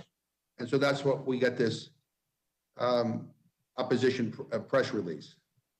But I'm going to tell you, if there's anybody in this chamber who doesn't believe that it's important to get to the truth about what happened on the 6th, or who doesn't, or who wants to make believe that what happened on the 6th didn't happen on the 6th, that it's like a typical tourist day on the Capitol, they are not fit to serve in this chamber. And I've had it. I talked earlier about talking to staff members, talking to people, talking to the Capitol Police, talking to people who work in the cafeteria who are traumatized by the attack on this chamber. I mean, this was the Vice President of the United States was a target. And yet, in a bipartisan way, Mr. Thompson and Mr. Katko come together and bring us a finished product that should enjoy the support of every single member of this chamber. And the top leader of the Republican Party comes out and said, I can't do it, can't support it. I mean, it is pathetic. And I, you know, I'm sorry for venting, but, you know, I'm worried about this institution in the long term. I'm worried about this country and about the integrity of our democracy and our political institutions. People have to stand up and do what's right. People have to stand up and for the truth. And one way to do that is to support what these two gentlemen are bringing before us. So with that, let me yield to Mr. Thompson for any his opening remarks. Thank you, Mr. Chairman. Mr. Chairman, before I begin, let me acknowledge how strange it's to be with all of you and not have our dear colleague, Mr. Hastings, here with us. He was a good friend, and I have to say, whenever I came to Rules, I never ceased to be impressed with his compassion, intellect, and his wit. And he would use more colorful language than I just used. No question about it. Turning to H.R. 3233, January 6th was a day of trauma and tragedy that continues to cast a long shadow on the nation. On that day, Americans witnessed their fellow Americans attacking the citadel of democracy, the United States Capitol. On February 4th, the committee held a hearing titled Examining the Domestic Terrorism Threat in the Wake of the Attack on the United States Capitol, where receiving testimony regarding the attack and how the circumstances demanded a bipartisan investigation by counterterrorism experts. Today, nearly 5 months after the attack, there are still many unanswered questions about the events of that day that need to be answered to prevent future attacks. And there is growing recognition that Congress needs to look outside of these hallowed walls to get those answers. We need to do as we did after the devastating attacks of September 11th and stand up a bipartisan commission to investigate the facts and causes of the attack. It's no accident that H.R. 3233 closely mirrors the legislation that authorized the 9/11 Commission. For almost 2 decades, the 9/11 Commission has been viewed as the gold standard for how national security leaders come together patriotically in a bipartisan way to make America more secure. The events of January 6th demand that we, as a Congress, rise again to the occasion and display the same kind of patriotism and bipartisanship that resulted in the establishment of the 9/11 Commission. To that end, I'm pleased to be joined by my partner on the Homeland Security Committee, the gentleman from New York, Mr. Katko. Together, we collaborated to develop H.R. 3233, a bill to establish a 10-member bipartisan commission to investigate this attack. The commission will include experts in relevant fields who are not currently serving in government. It encourages the appointment of experts in a broad range of fields, from law enforcement and intelligence to cybersecurity and civil liberties. With respect to scope, like the 9/11 Commission, whose mandate was to investigate the circumstances surrounding the 9/11 attacks, this commission is charged with investigating the facts and circumstances surrounding the January 6th attack. I understand that some would like to see this inquiry expanded to investigate matters far removed from the events of that day. To those folk, I would say this commission's mandate is very intentionally focused on the largest attack on our capital since the British troops set fire to the building in the summer of 1814. That attack was by far a hostile foreign power takeover. This attack went too far and which did not go far enough. We all must be thankful that our nation has not experienced an attack of this scale on our soil in nearly 2 decades that have passed. I urge the Rules Committee to approve a closed rule on this measure and allow the House to take an up and down vote on this legislation in a timely manner, and I thank the panel for their attention. I welcome any questions, and I yield back. Thank you very much, and we're delighted to welcome Mr. Katko. Thank you for your efforts on this, and the floor is yours. Well, thank you, Mr. Chairman. And before I start, I do want to lament also the absence of Elsie Hastings. You may not know, but every day on the floor of the House, I would walk in and we would compare socks to see whose was more brighter and more garish. And I often won, but he gave me a good run for my money. And so in honor of him today, I have a very funky pair of socks on that some would say are very ugly, but I'm doing them in honor of Elsie. So Chairman McGovern, Ranking Member Cole, and members of the committee, I want to thank you for this opportunity to testify on H.R. 3233, the National Commission to investigate the January 6th attack on the United States Capitol Complex Act. This year, we will observe the 20th anniversary of the terrorist attacks on September 11th of 2001, an attack where I lost many of my friends. It will serve as a sober reminder of the fragility of our security and resilience of our democracy. After the terror attacks on 9/11, Congress recognized the importance of establishing a bipartisan commission to investigate those heinous acts. Out of the highly respected 9/11 Commission came many concrete recommendations that were later enacted into law. These critical reforms greatly improved our Homeland Security enterprise, intelligence collection, and information sharing, among others. But we still have work to do. The security breach that took place at the U.S. Capitol on January 6th was unacceptable and tragic. It was a major breakdown in information sharing and preparedness, much like the shortfalls that existed prior to 9/11. Unfortunately, we know the Capitol remains a target for extremists of all ideologies, as we also witnessed during the April 2nd vehicle attack at the Capitol that took a Capitol police officer's life. H.R. 3233 would create an independent, bipartisan commission to investigate and provide findings and recommendations on the January 6th attack, including information sharing gaps, decision-making, and other bureaucratic failures, as well as security vulnerabilities as a whole in the Capitol complex. Modeled after the 9/11 Commission, this bill creates a 10-member panel with 5 commissioners appointed by each party and equal subpoena authority. Appointed commissioners who cannot be current government employees must have significant experience in at least 2 of the following areas: government service, law enforcement, civil rights, civil liberties and privacy, the armed forces, intelligence, Counterterrorism, cybersecurity, technology, and law has nothing to do with which party you're in. It has to do with your qualifications. The commission's report, which must be agreed upon by a majority of commissioners, will include findings and recommendations to prevent future attacks on our democratic institutions and improve the security of the Capitol.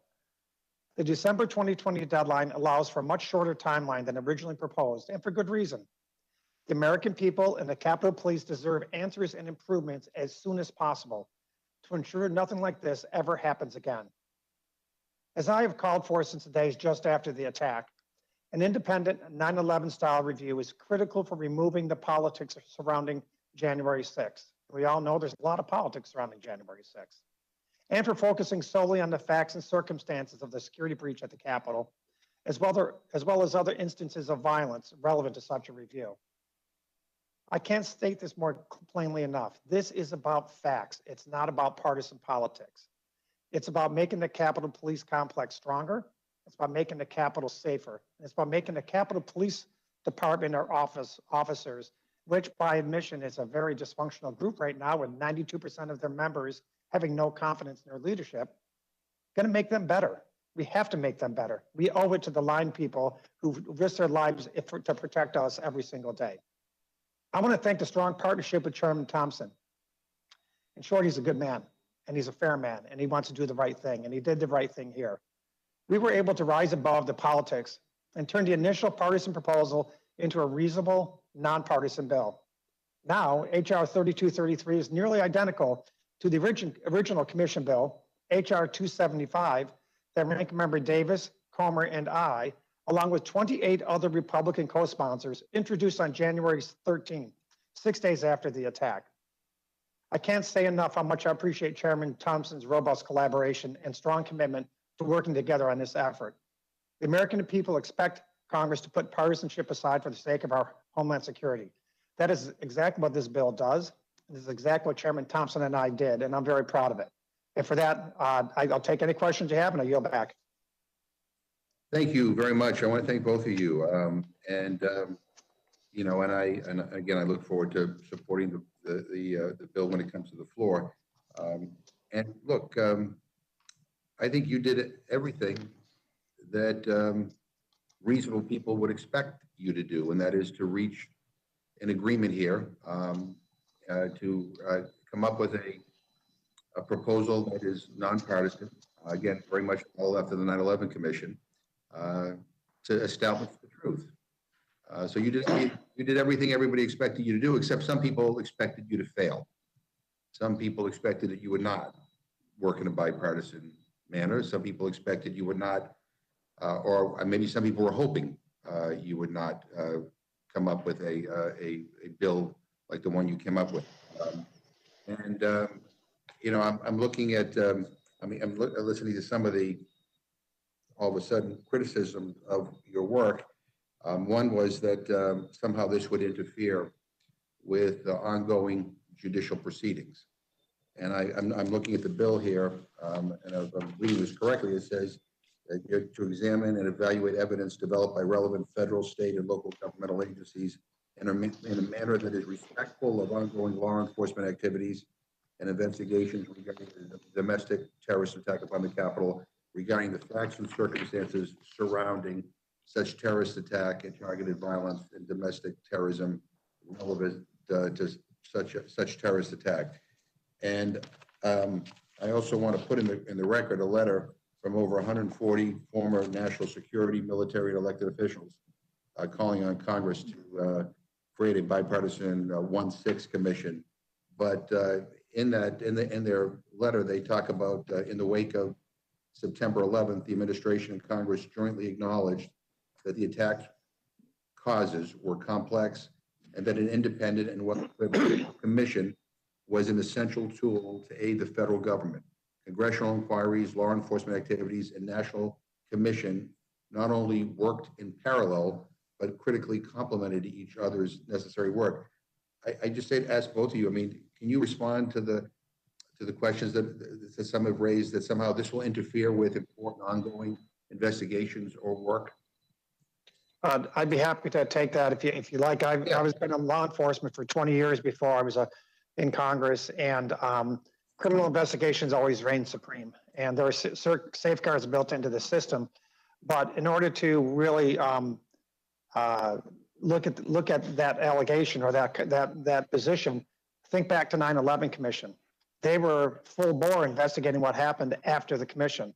There was prosecutions that happened. There were things that happened afterwards, investigations all over the country. There were subpoenas everywhere. There was a worldwide search for the perpetrators that survived that attack, and they were brought to justice. And the commission did not follow up any of that when they were doing theirs. And I see the parallel here being very similar. Like you said, in the bill itself, there is reference to acknowledging those investigations and prosecutions and not interfering with them. Well, there's procedural safeguards that ensure that for sure, including the Fifth Amendment.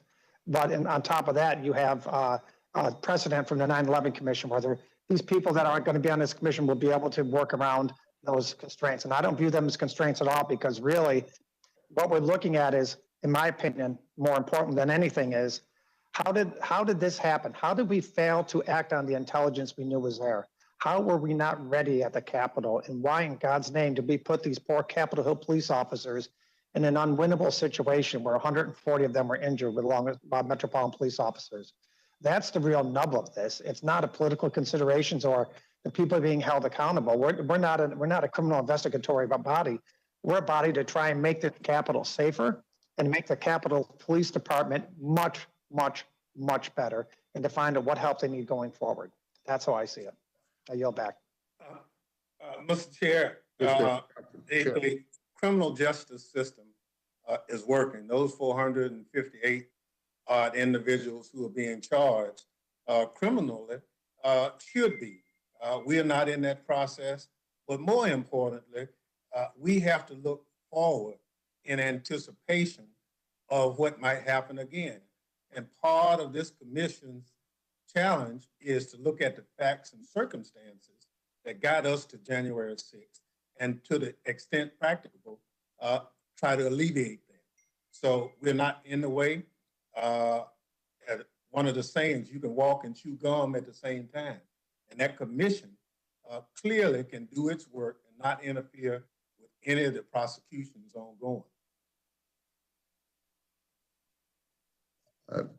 Thank you. Again, I want to commend Chairman Thompson and Ranking Member Katko for their work. And I go back to my original remarks. So this is what really is frustrating to me at this moment, because I do think this is, given the severity of what happened on January 6th, this is a time when everybody should come together. And I'm looking at Republican Leader McCarthy's letter to Speaker Pelosi, and the things that he's asking for: an equal 5-5 ratio in appointments by Democrats and Republicans, co-equal subpoena power for chair and vice chair of the commission, no inclusion of findings or other predetermined conclusions, which ultimately should be rendered by the commission itself. It's like mission accomplished. What am I missing here? And I say this because many of us believe in bipartisanship, but if you end up engaging in the kind of negotiations that you both successfully engaged in, and the response is no, then what's the motivation to engage in bipartisan negotiations? Why is there opposition to this?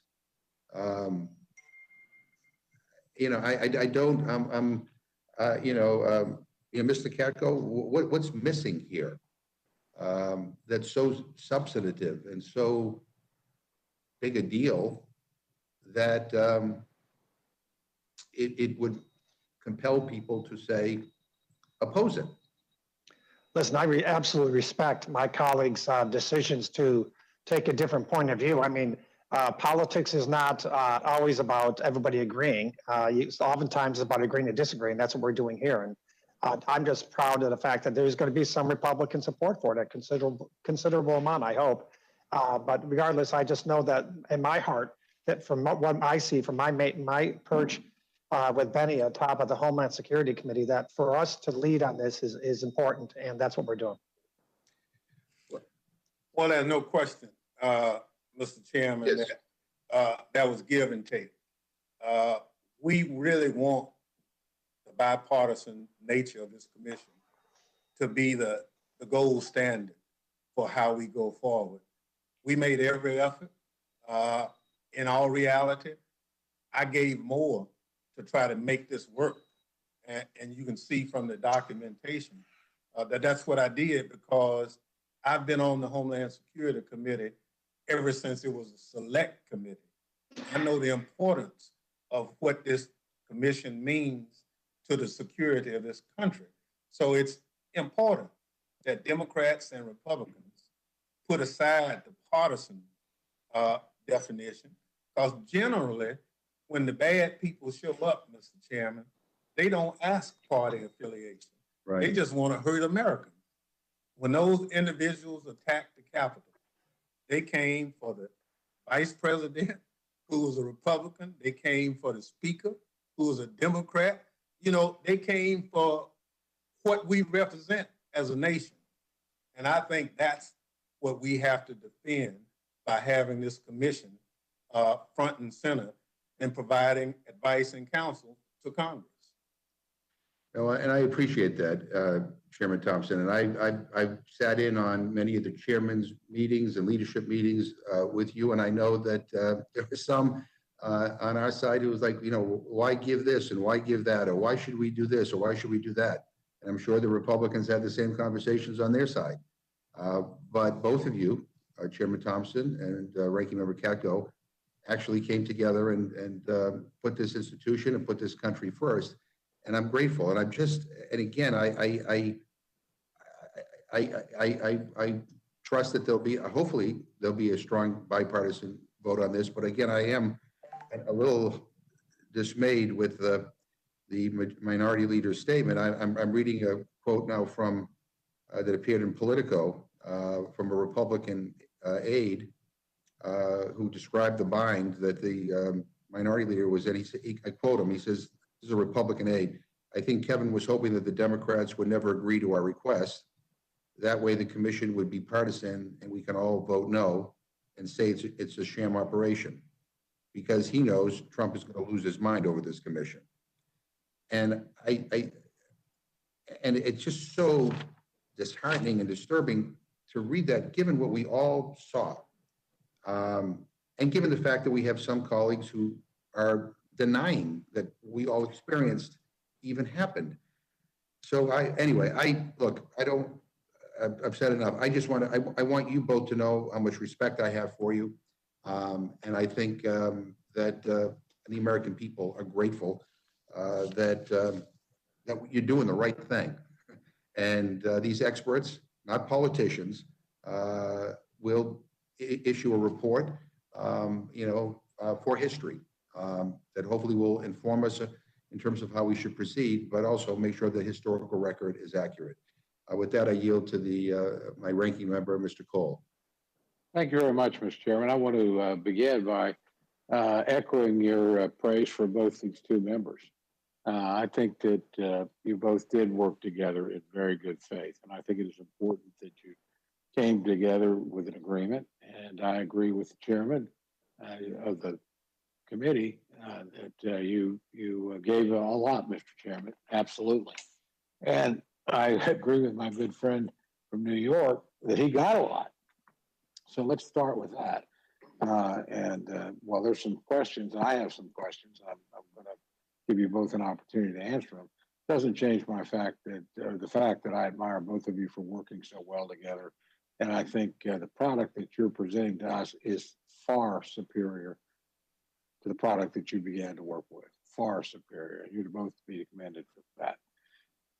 Let me start, obviously, on our side, or for some members, there is concern about scope.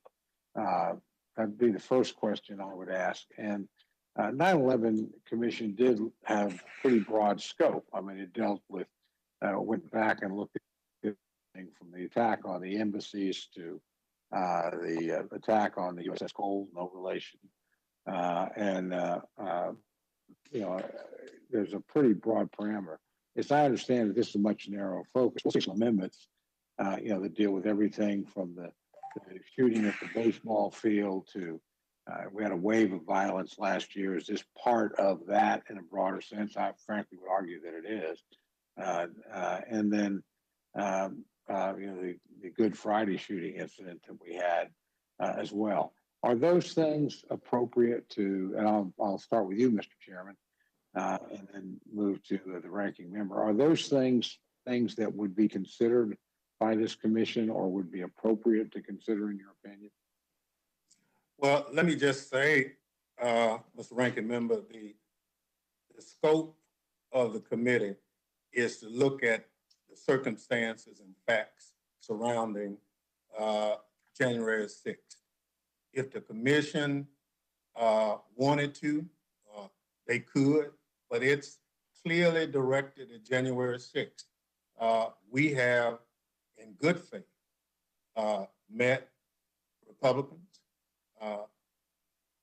I think more than halfway on everything that's been said so far. So to try to, at the last minute, to stretch beyond January 6th is not the good faith that I had anticipated this commission being about. So I would say there's still potential to look at other things, but clearly if you saw, like every other American, what went on January 6th, you would be, and I know you are, quite upset at what went on, how it happened, and the fact that, Mr. Ranking Member, normally we'd have school children here right now throughout the summer, looking at the Capitol, tourists bragging about how we as a country have stood for so long, end of the year, with a product that we can embrace so that we can never, ever be challenged like we've been on January 6th. Mr. Chairman, before I go to Mr. Katko to give him a chance to respond, I share your anger. Mr. Reschenthaler and I may well have been the last two members out of the Capitol because we were barricaded in the Minority Rules office until 3:40 or something like that.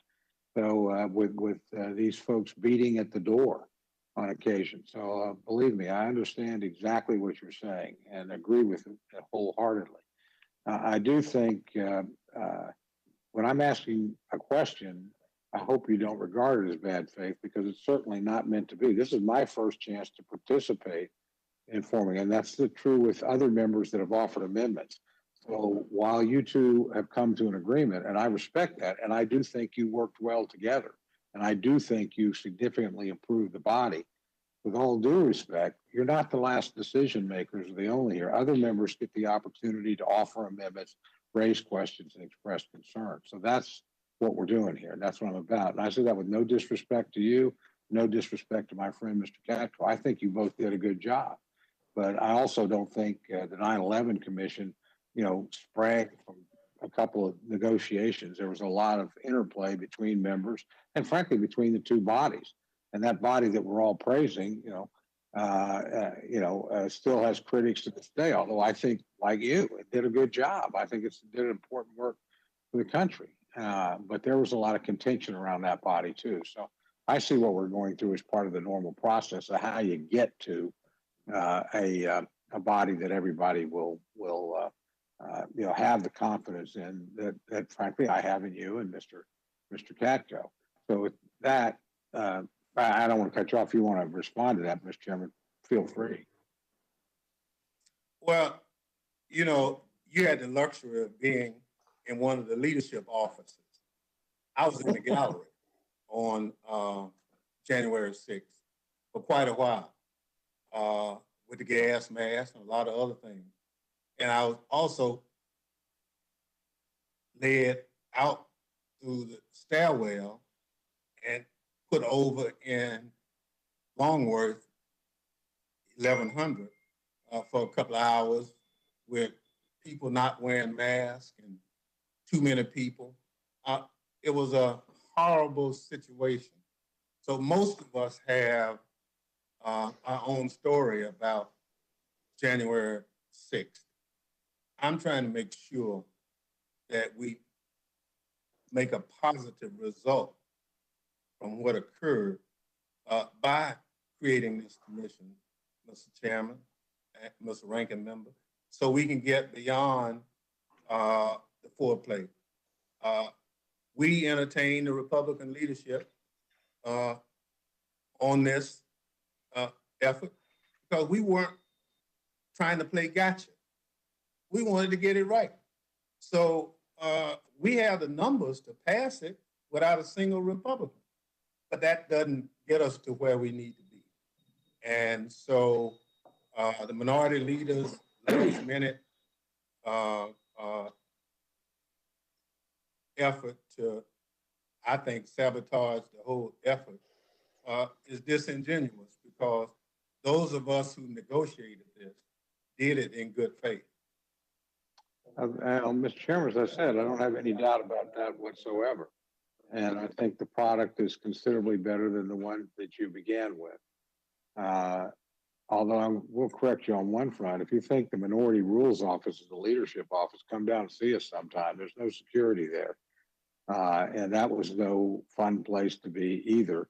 And I went through exactly the same tunnels probably that you did to get to that same location, 1100 in Longworth, that you did, and spent several hours there as well. So, yeah, I just make that point for the record. What I'm asking is the scope question, and Mr. Katko, I'm going to give you a chance to respond.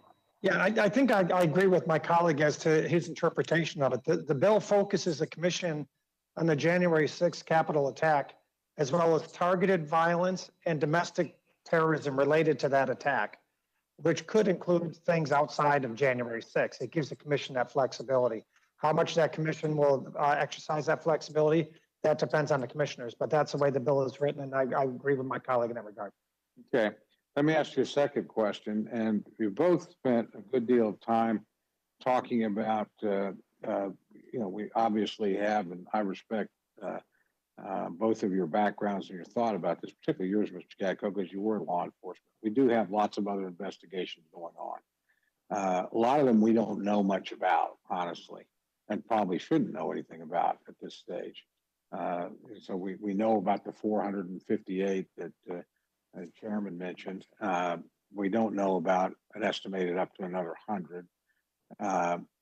There's also the concern, and I would actually flip this question a little bit. Now, I asked you this just as a layman. I'm very interested. I'm going to start with Mr. Katko and then give Chairman Thompson a chance to respond as well. I worry, I actually went back and looked a lot at the 9/11 Commission and the time frame, and it was 14 months between the event and the beginning of the 9/11 Commission. And there was probably a lot of information that emerged in that time frame that was helpful to the 9/11 Commission.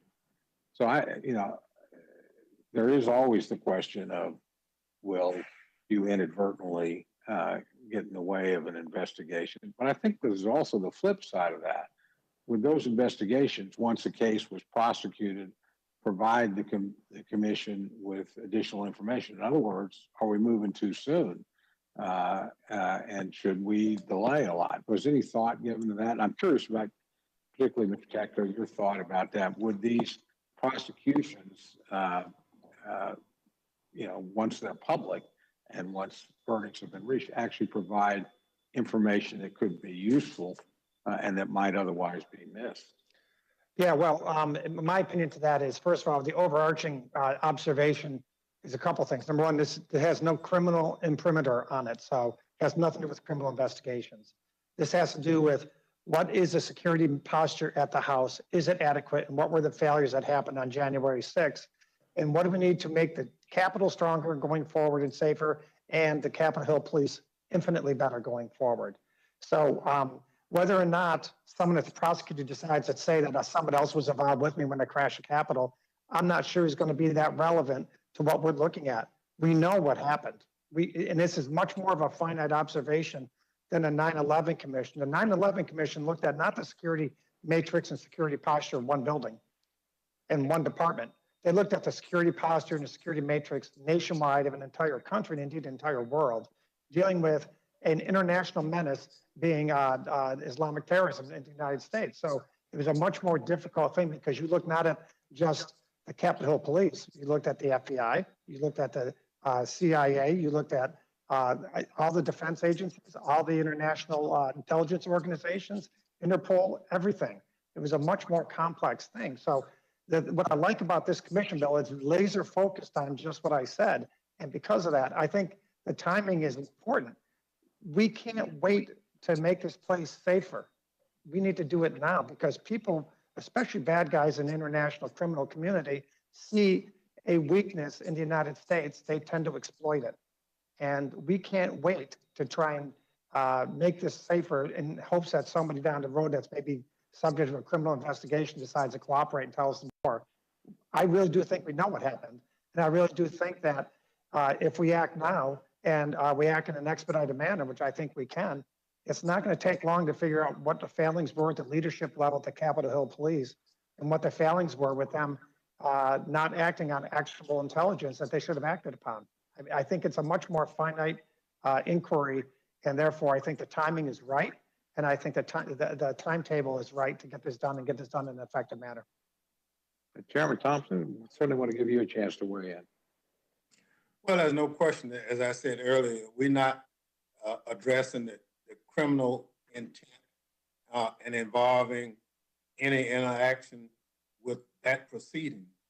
But from an oversight standpoint, a lot of the information from the Honorary Committee report from Government Reform and Oversight, House Administration, there are a number of things that have gone on after January 6th.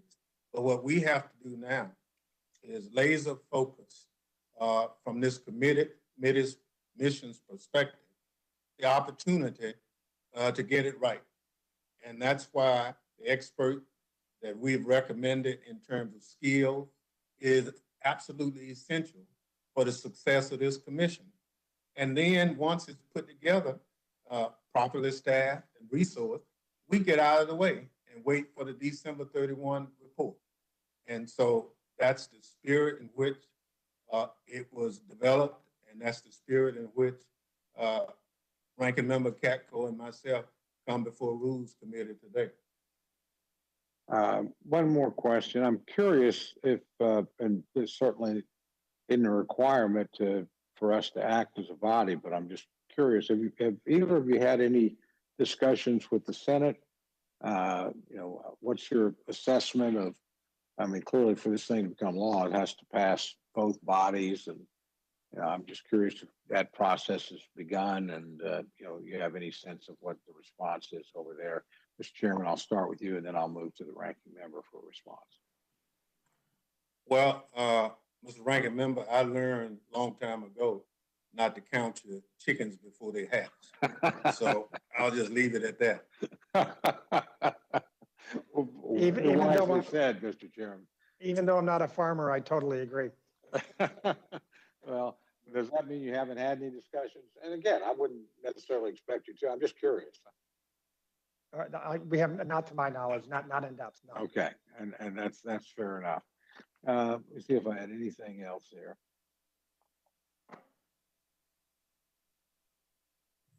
Nope, I think that covers it. Mr. Chairman, Mr. Ranking Member, thank you very much. Mr. Chairman, I yield back. Thank you very much, Mr. Cole. Ms. Torres.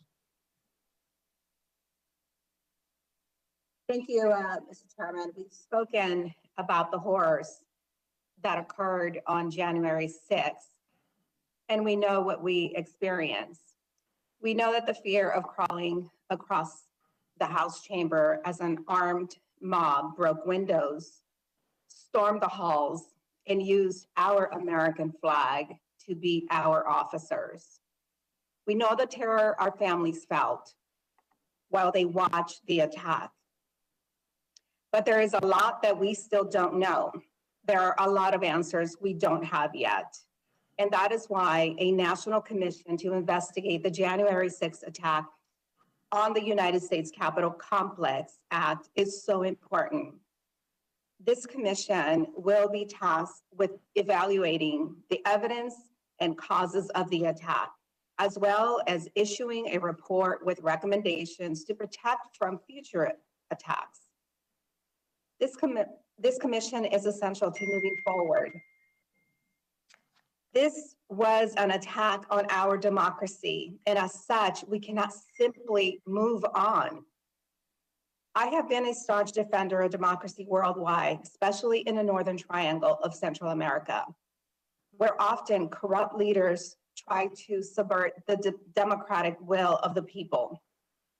In America, we cannot just turn a blind eye to those who would seek to destabilize democracy and overturn a free and fair election, and to ignore that a mob invaded the symbol of our democracy, spurred by a former president's lies about a stolen election, would be to invite it again.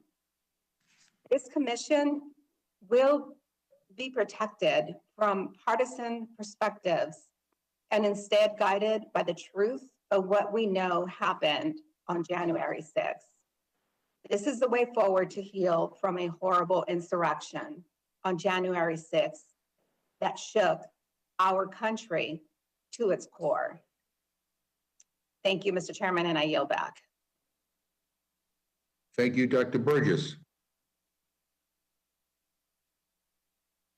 Thank you, Mr. Chairman, and thank you to our witnesses. Mr. Katko, thank you so very much for appearing at the witness table in the Rules Committee. And Mr. Chairman, if I may say parenthetically, it is time for us to get back to the regular business of Congress and be having our hearings in real time and in person. And I've relayed my concerns to you in separate communication, but seeing Ranking Member Katko here at the table this morning, you just pick up on things while a witness is giving testimony that you can't get in a virtual hearing.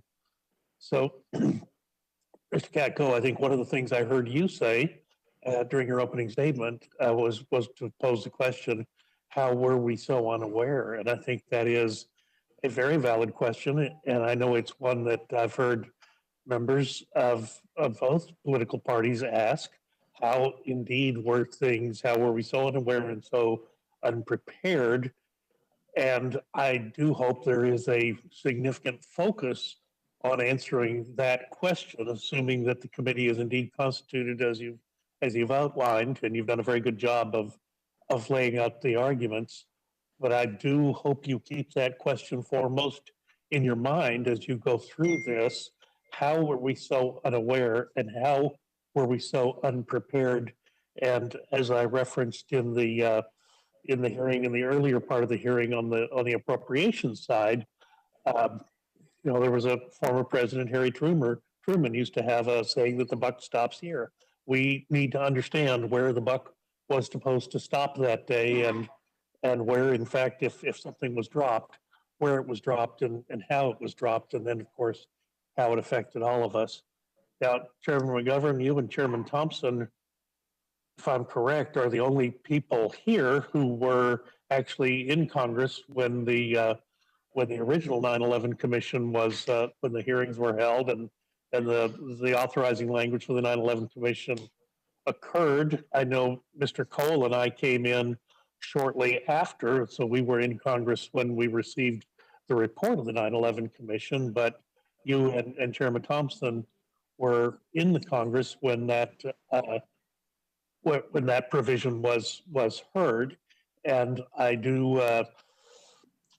did go back and pull the portion of, I guess it was a kind of a combined authorization on intelligence, but it was Title VII of Public Law 107-306. The one I have is dated November 27, 2002. And it goes through, and there is a lot of remarkable similarity between the language that was used in 2002 and the language that we have in front of us today. there are some differences, and I really would like to ask both of our witnesses about some of the the differences as I've encountered, because I think they're relevant to what other people may be wondering.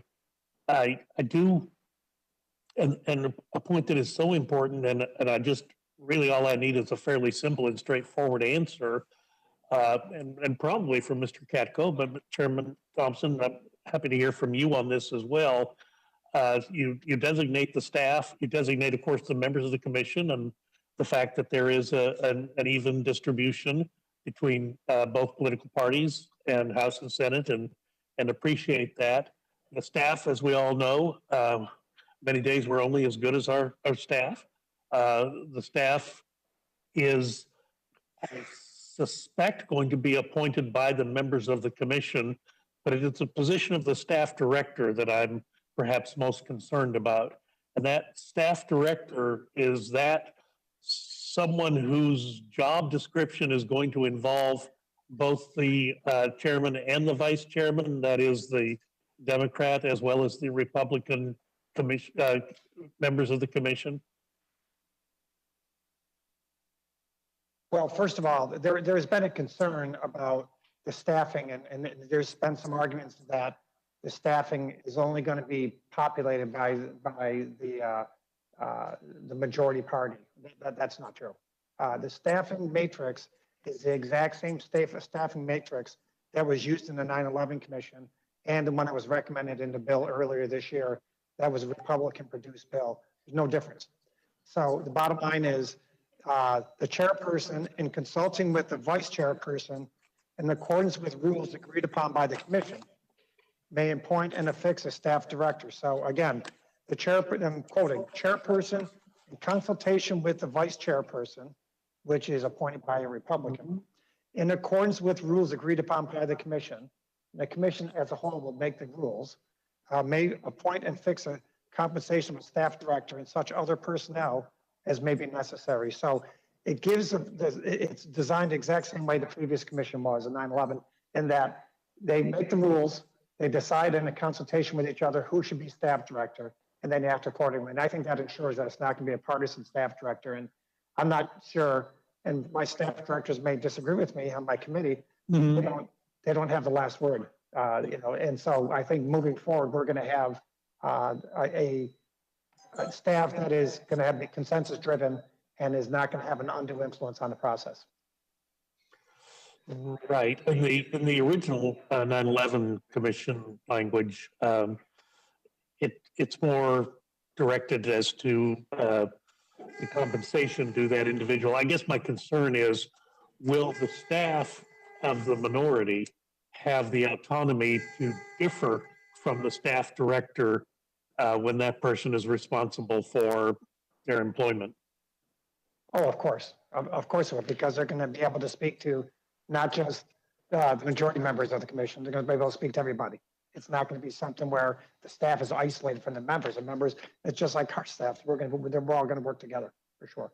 Would the staff director, who's appointed then by the chairman and vice chairman, be able to discharge, relieve from duty any other staff member with whom they disagree? I think that depends on the rules that the committee itself formulates. Well, the only reason I bring it up, because I do think it's an important distinction that we need to get out there early on, and everyone understand the rules by which we're conducting this investigation. I think, if I may, I think you're going to have to trust the people you appoint to the commission to do their job, and appoint good people that are going to get the job done from the staff level. And it's very important, just like it was on 9/11 Commission, that people that get appointed to this commission are people that are incredibly well qualified. That's when we laid out some criteria that they have to meet in order to qualify for consideration. So I've got great faith that the leaders of both parties are going to appoint quality people to this commission. And if you appoint quality people, you're not going to have any sort of staffing problems, in my opinion. Mr. Chairman Thompson, I should ask you the same question. Are you comfortable with the arrangement as it's been delineated in the report? For our system of government to work, we have to trust each other. I am not interested in micromanaging the staff. We hire professionals. they'll do their job. And if we get out of the way.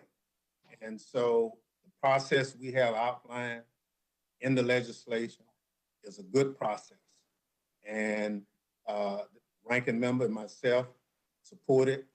And I'm confident that once it's approved, we'll go forward in that direction.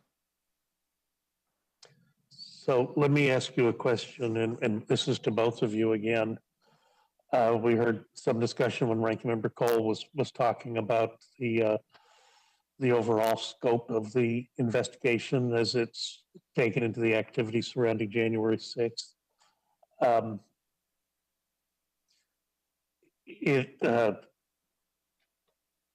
Do I understand correctly that this commission will not be restricted if it determines that it's necessary to go outside the activities of that day? The charge is to look at the facts and circumstances that caused January 6th. Whatever those facts and circumstances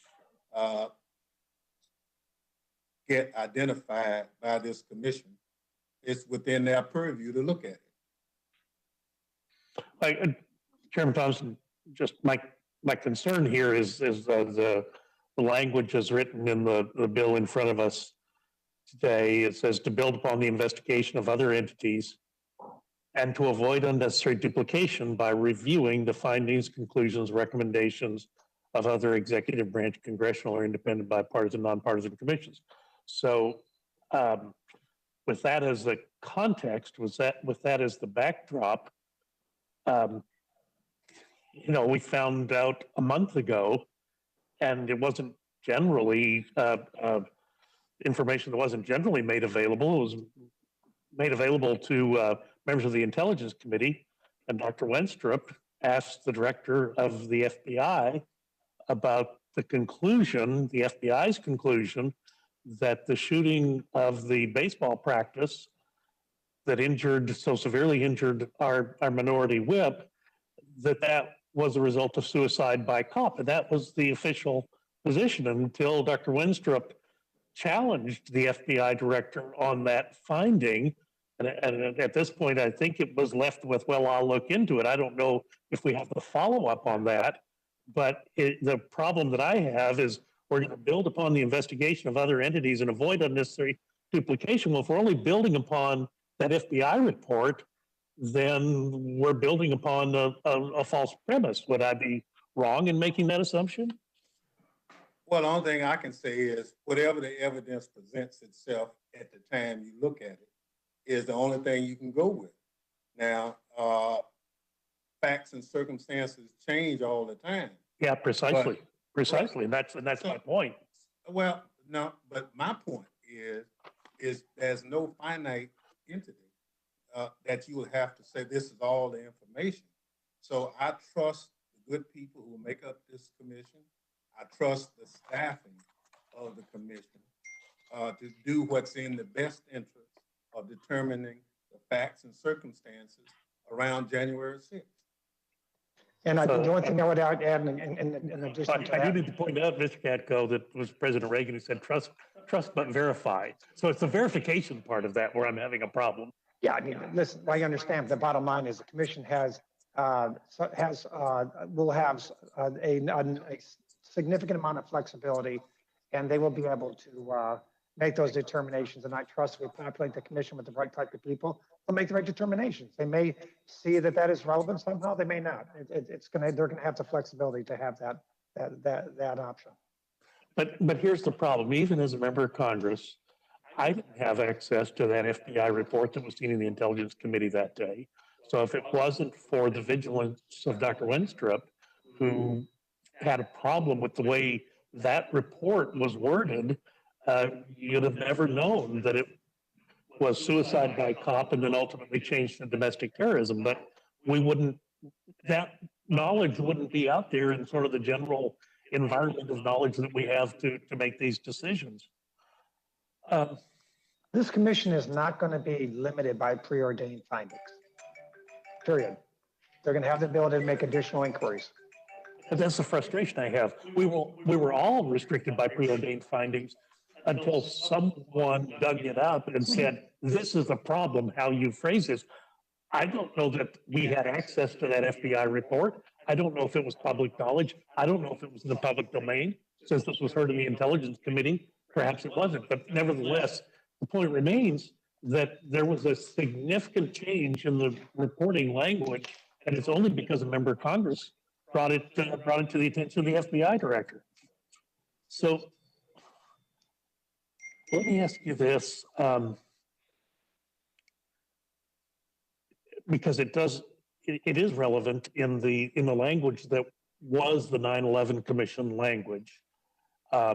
Specifically, they talked about the relation of the Intelligence Committee's inquiry, and the statement in the original language of the 9/11 Commission was first to review the information compiled by and the findings, conclusions, and recommendations of the joint inquiry, and after that review, pursue any appropriate areas of inquiry the Commission determines that the joint inquiry had not investigated, or the joint inquiry's investigation of that area had not been complete.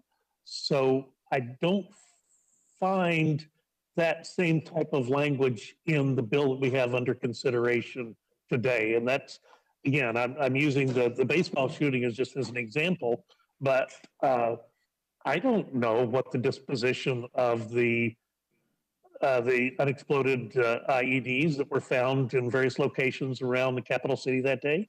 I don't know what the disposition of those investigations has been. So I guess my concern is I don't want us to narrow the focus so sharply that we aren't including some of those other things. I'm quite confident that the bill as written is going to give them the flexibility they need to look at all events that occurred on January 6th, as well as all events that they deem are relative thereto. Chairman Thompson? I agree with the ranking member. You only know what you know, and if investigation at that time, if the investigation at that time says one thing, and 6 months after the report is submitted, you learn new evidence, you amend the report.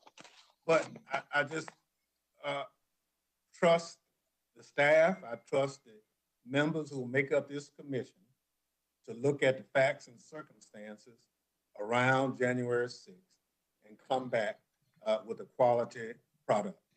Thank you. I pray that you're correct. I just, what concerns me, Mr. Chairman, before I yield back my time, what concerns me is that flexibility was built into the language of the initial 9/11 authorization. And I don't see that flexibility built into the language that we're discussing today. If anything, there seems to be an avoidance of that type of flexibility. But I thank our witnesses for being here. I thank them for their serious efforts on what is a very serious problem, and I'll yield back. Thank you. Mr. Perlmutter. Thanks, Mr. Chair. And I just want to begin by saying to Mr. Katko, I thank you for your guts. I thank you for your fidelity to America and to the Constitution. And I want to say to Mr. Thompson, my chairman from Homeland Security many, many years ago, thank you for your leadership, sir. You said something that was in one sentence, summed it up for me. You said they came for the vice president, who's a Republican. They came for the speaker, who's a Democrat. But what they really came to do was hurt America. And this whole thing gets me so angry and upset because we should all be together on this. There should not have been a letter from the minority leader, and I understand we're all entitled to our own perspectives and things, but as a group, we were attacked. And we need to act as a group in response. The country was attacked. And so, Mr. Thompson, if were there things, give me a couple examples where in the give and take with Mr. Katko, you gave something that you just assumed not, but in terms of reaching consensus so that we can come together in a united fashion, give me a couple of those, and I'm going to ask Mr. Katko the same question. Well, first of all, we both agreed that a commission was important. We talked about the composition in terms of the numbers. We talked about whether we should have a commission that involved the executive branch putting membership onto the commission, or should we just leave it as a legislative initiative? So we finally got to that point. We talked about the variance in subpoena power that the minority leader talked about in his letter. We had some findings in the original language, and we felt that it would be best to take it out so that we could leave the commission with a blank slate to come with what they determined over the period of time.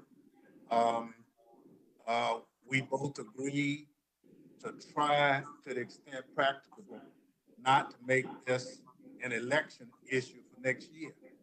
That's why we sunset the report at December 31 of this year, before anybody get a chance to qualify for election next year. So we tried to take as much of the politics out of the commission so that we could address what we thought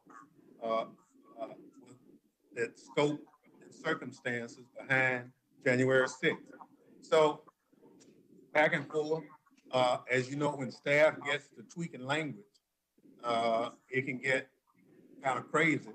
And then the ranking member and myself would have to say, well, that's not really an issue for us.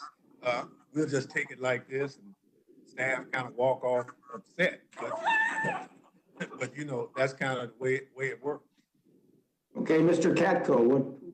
Yeah, I echo all my chairman's sentiments. He eloquently stated that. The only other thing we concluded was that we wanted this commission to be productive, so he said no one from Congress could be on it. Okay. I'm just kidding. But everything Congressman Chairman Thompson said, I agree with completely. So it reminded me, Benny, Mr. Thompson, when I was first on your committee, one of the it was a couple hearings in, I was debating with Dan Lundgren about a certain point on a certain bill, and you told the two of us to please exit the committee room, to go out and iron it out between two attorneys and don't come back until we had a deal. And we did that, and that really made an impression on me as to how you approach things. So that's why I wanted to understand sort of the give and take. I guess my fear here, and I'm saying this to the whole committee, but particularly to my Republican colleagues, Chairman McGovern read that little quote from a staffer who wondered about what this was going to do with Mr. Trump's temper and all of that. And I really do say this, and you all can be upset with me or not as you choose. And that's why I'm fearful of an allegiance to Donald Trump, who, in my opinion, is a miserable person and was a lousy leader. Others might have a different opinion of that, but allegiance to him, I think this product that you two have put together as allegiance to America, as allegiance to the country, as allegiance to the Constitution. And I think we all just need to step back, whether I'm a Democrat and I think Barack Obama or Joe Biden can do no wrong. At the end of the day, I've got to be, the fidelity I feel must be to this country. And I'm fearful. I didn't get a chance to say anything on the funding for hardening the Capitol and supporting the Capitol Police, but Mr. Reschenthaler and I had some debates about this last week. And I just feel like we've got to condemn what happened. We've got to get to the bottom of it. We've got to support our police. We've got to support this commission, and we have to do it as one, as e pluribus unum. And I'm going to yield back to the chair. Thank you, Mr. Reschenthaler. Thank you, Mr. Chairman. I'd just like to associate myself with the ranking member's remarks, and for the sake of time, I'm going to yield back. Thank you. Mr. Raskin. Thank you very much, Mr. Chairman. I want to just start by commending and praising Chairman Thompson and Congressman Katko for their great hard work on this and their patriotism and their seriousness, and for their exemplary bipartisanship, which sparkles like a diamond in the rough today. So we all owe them a debt of gratitude, and I think history will come to record what you've done as a pivotal moment for our country. So I'm delighted to support the legislation, which is Republicans appointees, 5 Democratic appointees, equal subpoena power. And the point of the commission is not to have a partisan food fight, which too much of politics devolves into today, but instead, as Mr. Katko puts it so succinctly, to get to the facts. It's about the facts. It's all about the facts of what happened. So I commend the gentleman for basing their legislation on the 9/11 Commission, whose outstanding work and report were critical for helping America to understand what had happened with the atrocities that took place on that day. And the work of that commission really helped the country to get through the trauma of those events in a productive and creative and forward-looking way. This is the right model for the January 6th Commission. And it's right because January 6th was a violent assault on American democracy and on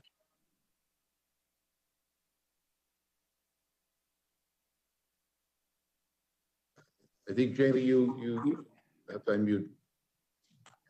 I'm sorry, it's right also because the events of January 6th were terribly dangerous for all of us. My sentiments were captured well by Senator Lindsey Graham, who said on January 6th, all of us could have died.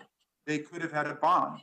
And as we know, there were explosive devices left at the Democratic National Committee and the Republican National Committee on that day.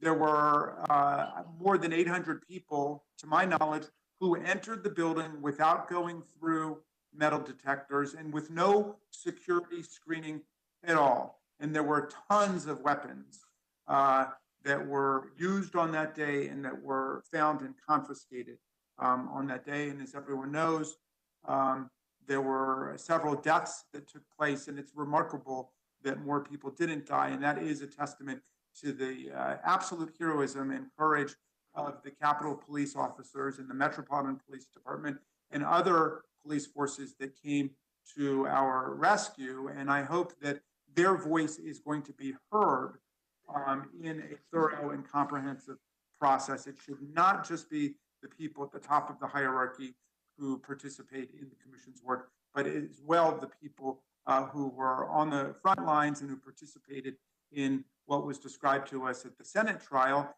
as medieval style warfare, with waves and waves of people coming in and attacking our officers. And we know that there were officers who had their eyes gouged. One lost 3 fingers in the attack.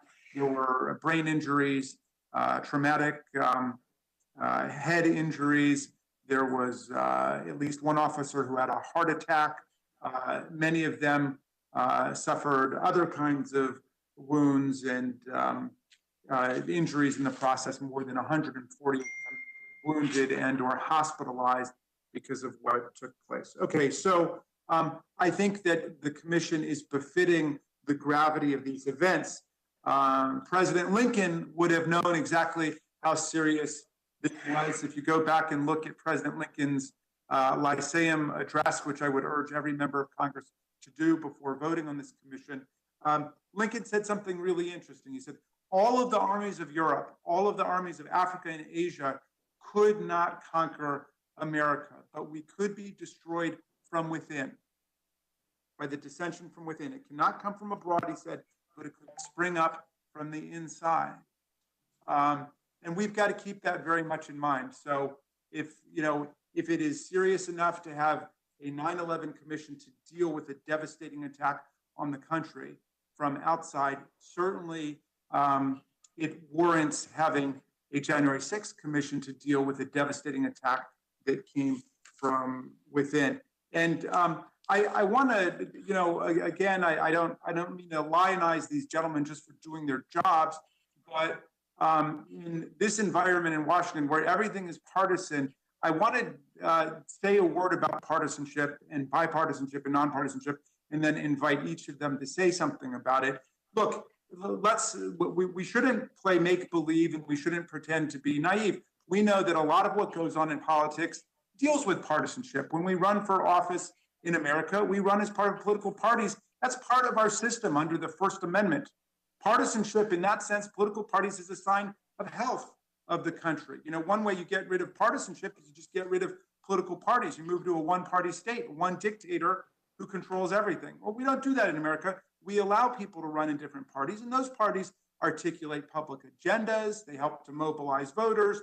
They send signals to people generally about what candidates stand for when you don't really know who they are. So that kind of partisanship to me is fine. But once we get into office, I think we do have to remember where the word party comes from. It comes from the French word parti, which means a part. Our party is just part of the whole. We got to try to look out for the whole. And you know what? We know how to do that. Every member of this committee, every member of the House knows how to be nonpartisan, I think, because we do it when it comes to constituent work. Someone calls my office, they need help on VA benefits or Social Security or Medicare, Medicaid. We never ask them, are you a Democrat? Are you a Republican? Are you an independent? We just say, that person's one of my constituents. That word means a member of that constituent. They're part of who I am and part of what my leadership is. And so I want to commend Mr. Katko and Chairman Thompson for bringing that mentality to this issue, because it really doesn't have to do with partisanship. As the chairman said, all of us were attacked on that day. All of us could have died. We could hear them yelling, hang Mike Pence, hang Mike Pence. And they set up a gallows outside. They were trying to assassinate the Speaker of the House. They thought that they could engage in vigilante justice and take these people away and, dispense with them, which is what some of their forebears did in Michigan when they had a plan to kidnap the governor of Michigan. So this is very serious business. It's an attack on the constitutional order. So I just want to commend the gentlemen and invite them to reflect on the work they did and how they weren't thinking about it in terms of the next election or the executive branch or a former executive, whatever. They were thinking about it as American public servants. And I want to know, what made you guys different? And perhaps I could start with you, Chairman Thompson, and then come to you, Mr. Katko. Well, thank you, Mr. Raskin. The only thing I can say is the ranking member and I take our responsibilities very seriously. We agree to agree, and we agree to disagree, but we don't stop talking. And part of the strength of the committee for long standing has been the ability to do that. And I think that transcends politics and everything else. I respect how my ranking member got elected, and he respects how I got elected. But at the end of the day, it's what's good for the country. And our committee is unique because the enemy we face doesn't look at party, doesn't look at race, doesn't look at gender. They just look at whether or not you're an American. And if you keep that front and center in your deliberations and in your debate, at the end of the day, you'll have a finished product that we can all agree with. Thank you. And Mr. Katko. Yeah, listen, the very definition of our committee, Homeland Security, means that Chairman Thompson and I have an awesome responsibility to keep this great country safe and to make sure that we're doing things to keep it safe. You can't do that when you're quibbling over things that are really trivial. And we both understand the greater good here. We both dispense with our politics to do what the greater good is. I mean, we're not the second coming of Christ here, but the bottom line is we just believe that working together, you get a lot more done. And this committee is far too important for us to let it devolve into political calculations. And so he's in the majority, and I give him even more credit because he didn't have to bend if he didn't want to, but he did. And that's what I give Chairman Thompson an immense amount of credit for, and I have an immense amount of respect for him. He loves his country just as much as I do, and I'm sure all of you.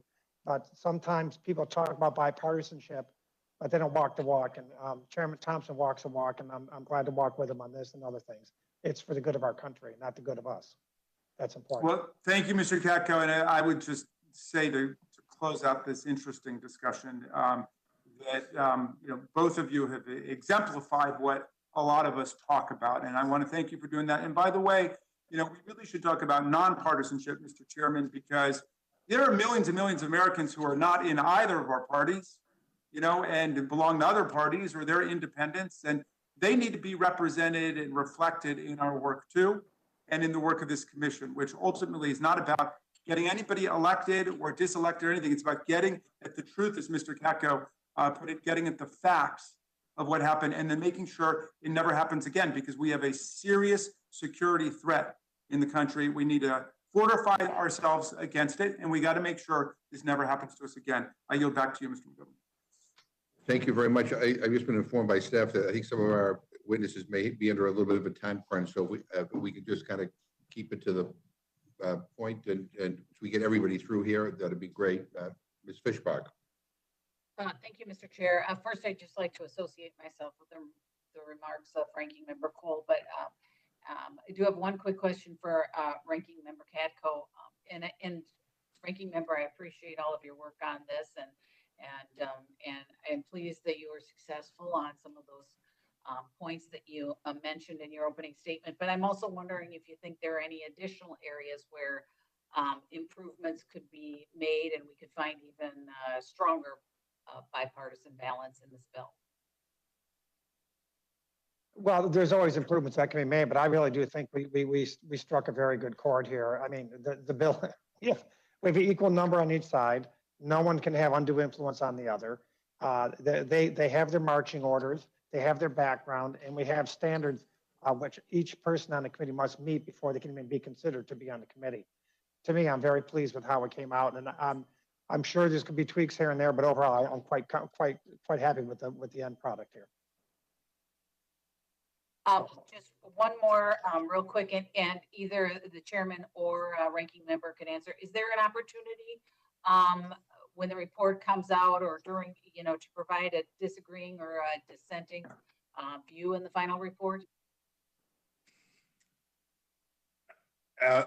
Well, we all have the ability to respond, but I think for the integrity of the commission, whatever the product is, that's the product they stand behind. And I think that's the spirit by which the ranking member and I put forth the legislation. And so, Mr. Chair, just to be clear, there's no opportunity for like a minority report or a dissenting view report. Well, if the minority members on the committee, which there's no minority, but if there's a minority that feels strong enough that it should be included, then I think they would have to work that out themselves. I think if we constitute the committee with the Republican and Democratic leadership, then our job is complete. Yeah, I agree. They have the ability to do that if they want to, but I agree with Benny that I don't anticipate there being severe differences. All right. Thank you, Mr. Chair, and I yield back. Thank you very much. Ms. Scanlon.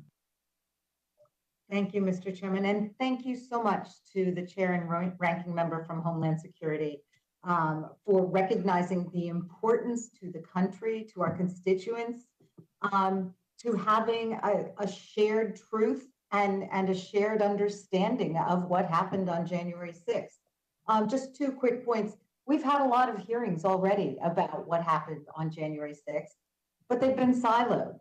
We had impeachment hearings, which looked at certain angles. We've had hearings in House admin that have looked at the reports from the Inspector Generals of House Capitol Police and the architect of the Capitol. We've had hearings in other venues that have heard testimony from the Metropolitan Police or from the FBI. We need this overarching commission to get a shared understanding. And as there was some discussion earlier, to pull together the pieces, to look at what has already happened and not have to duplicate it, but perhaps fill in the blanks or re-examine certain angles. So I'm really looking forward to having that happen. And of course, the Department of Justice also has a lot of information that I'm sure will be relevant. I've stated before, the review to date has really been limited, the bipartisan review to date has really been limited to the response to January 6th, but we also need to look at the causes in order to respond and to prevent such attacks upon our country and upon this building in the future. Because without that shared truth, we cannot have healing, we cannot have accountability, and we cannot have unity. With that, just thank you again for your work to bring this to the table, and I would yield back. Thank you very much, Mr. Morelli. I would again like to associate myself with many of the comments made by my colleagues. This is such an important issue, but more importantly, in some ways, the way that the chair and the ranking member have come together is really what I envision Congress to be all about. People who may have differences, but work them out for the interest of the American public. And I'm very grateful to the chair for his hard work and want to congratulate him. Equally to my good friend from upstate New York, my colleague and my neighbor just to the east, the ranking member, Mr. Katko. So thank you both for your investment of time, energy, thoughtfulness, and for your work on behalf of the American public. With that, I yield back. Thank you very much. I don't see Mr. Desai. Mr. Desai, I don't see. Ms. Ross. Thank you, Mr. Chairman, and I'll be very brief.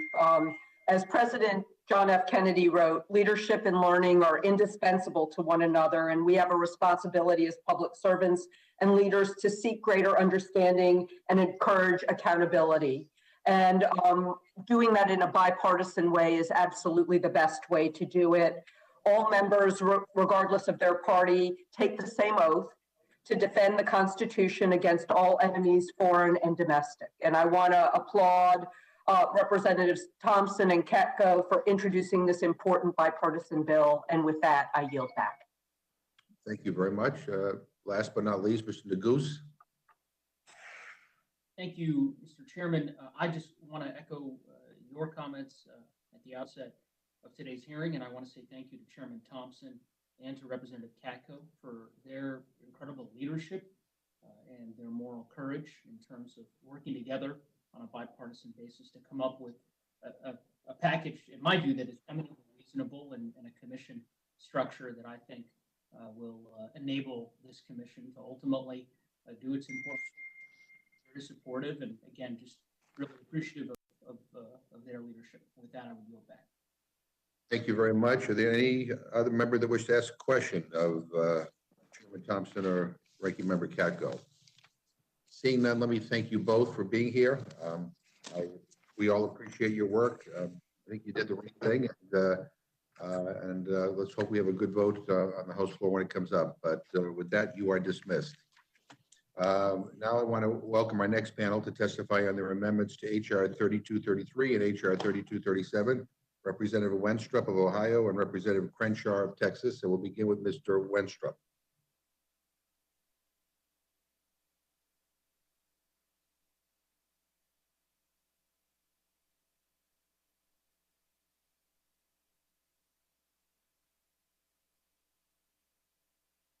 See, Mr.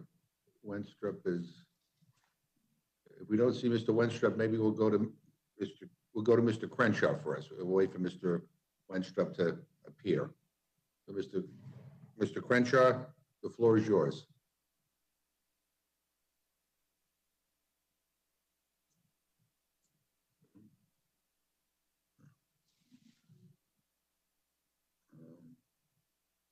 So can either Mr. Crenshaw or Mr. Wenstrup hear me? Can anybody hear me? I can hear you, Mr. Chair. Dan, unmute. Okay. I can hear you, Mr. Chair. Okay, so we just need to get Mr. Wenstrup or Mr. Crenshaw. Good. All right, Mr. Wenstrup, can you hear me? Okay. Okay, you're on. Am I coming through now? You're coming through beautifully. Okay, thank you.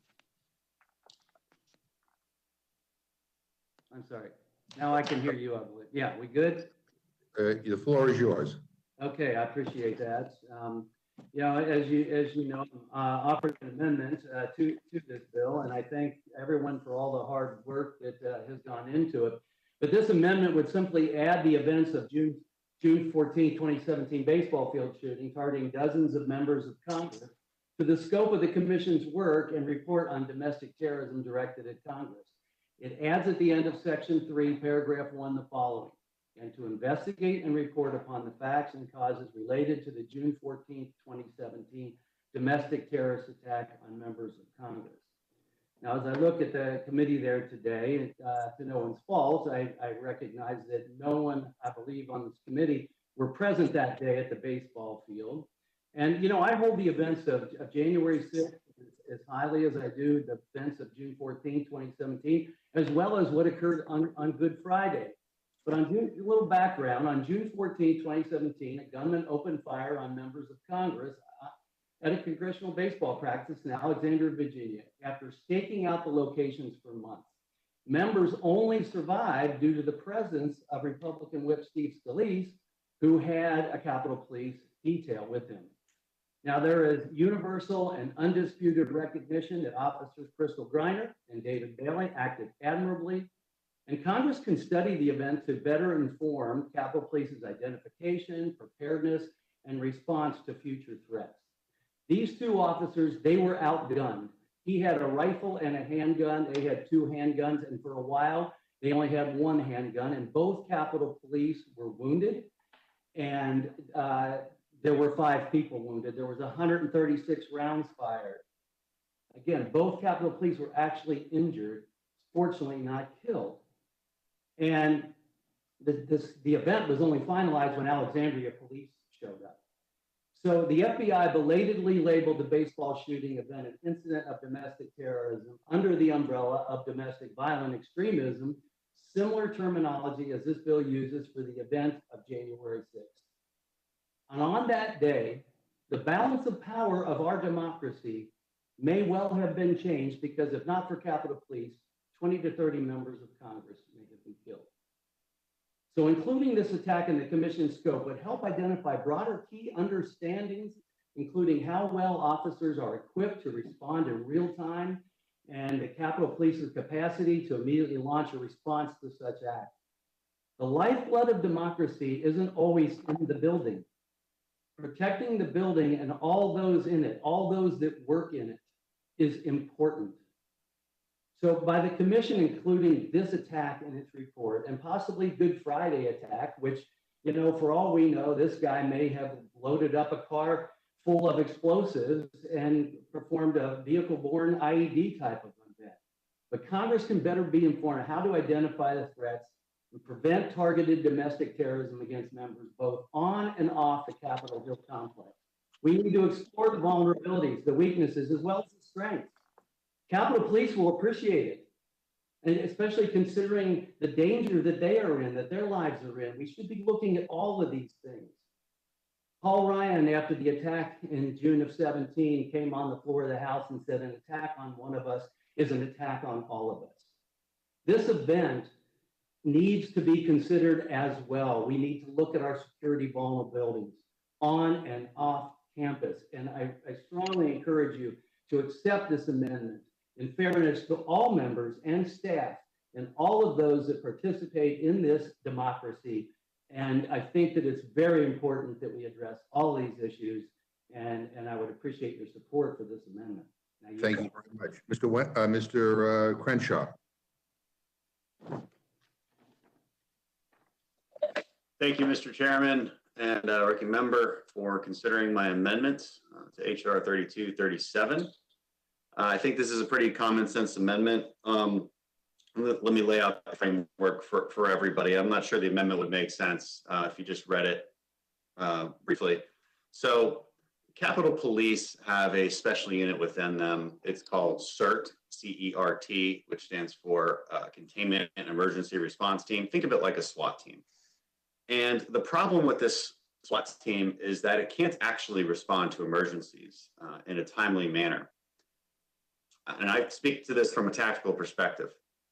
Okay, if I consider myself a quick reaction force of some sort, that means that my gear is ready to go and I have a response time that has been validated and practiced.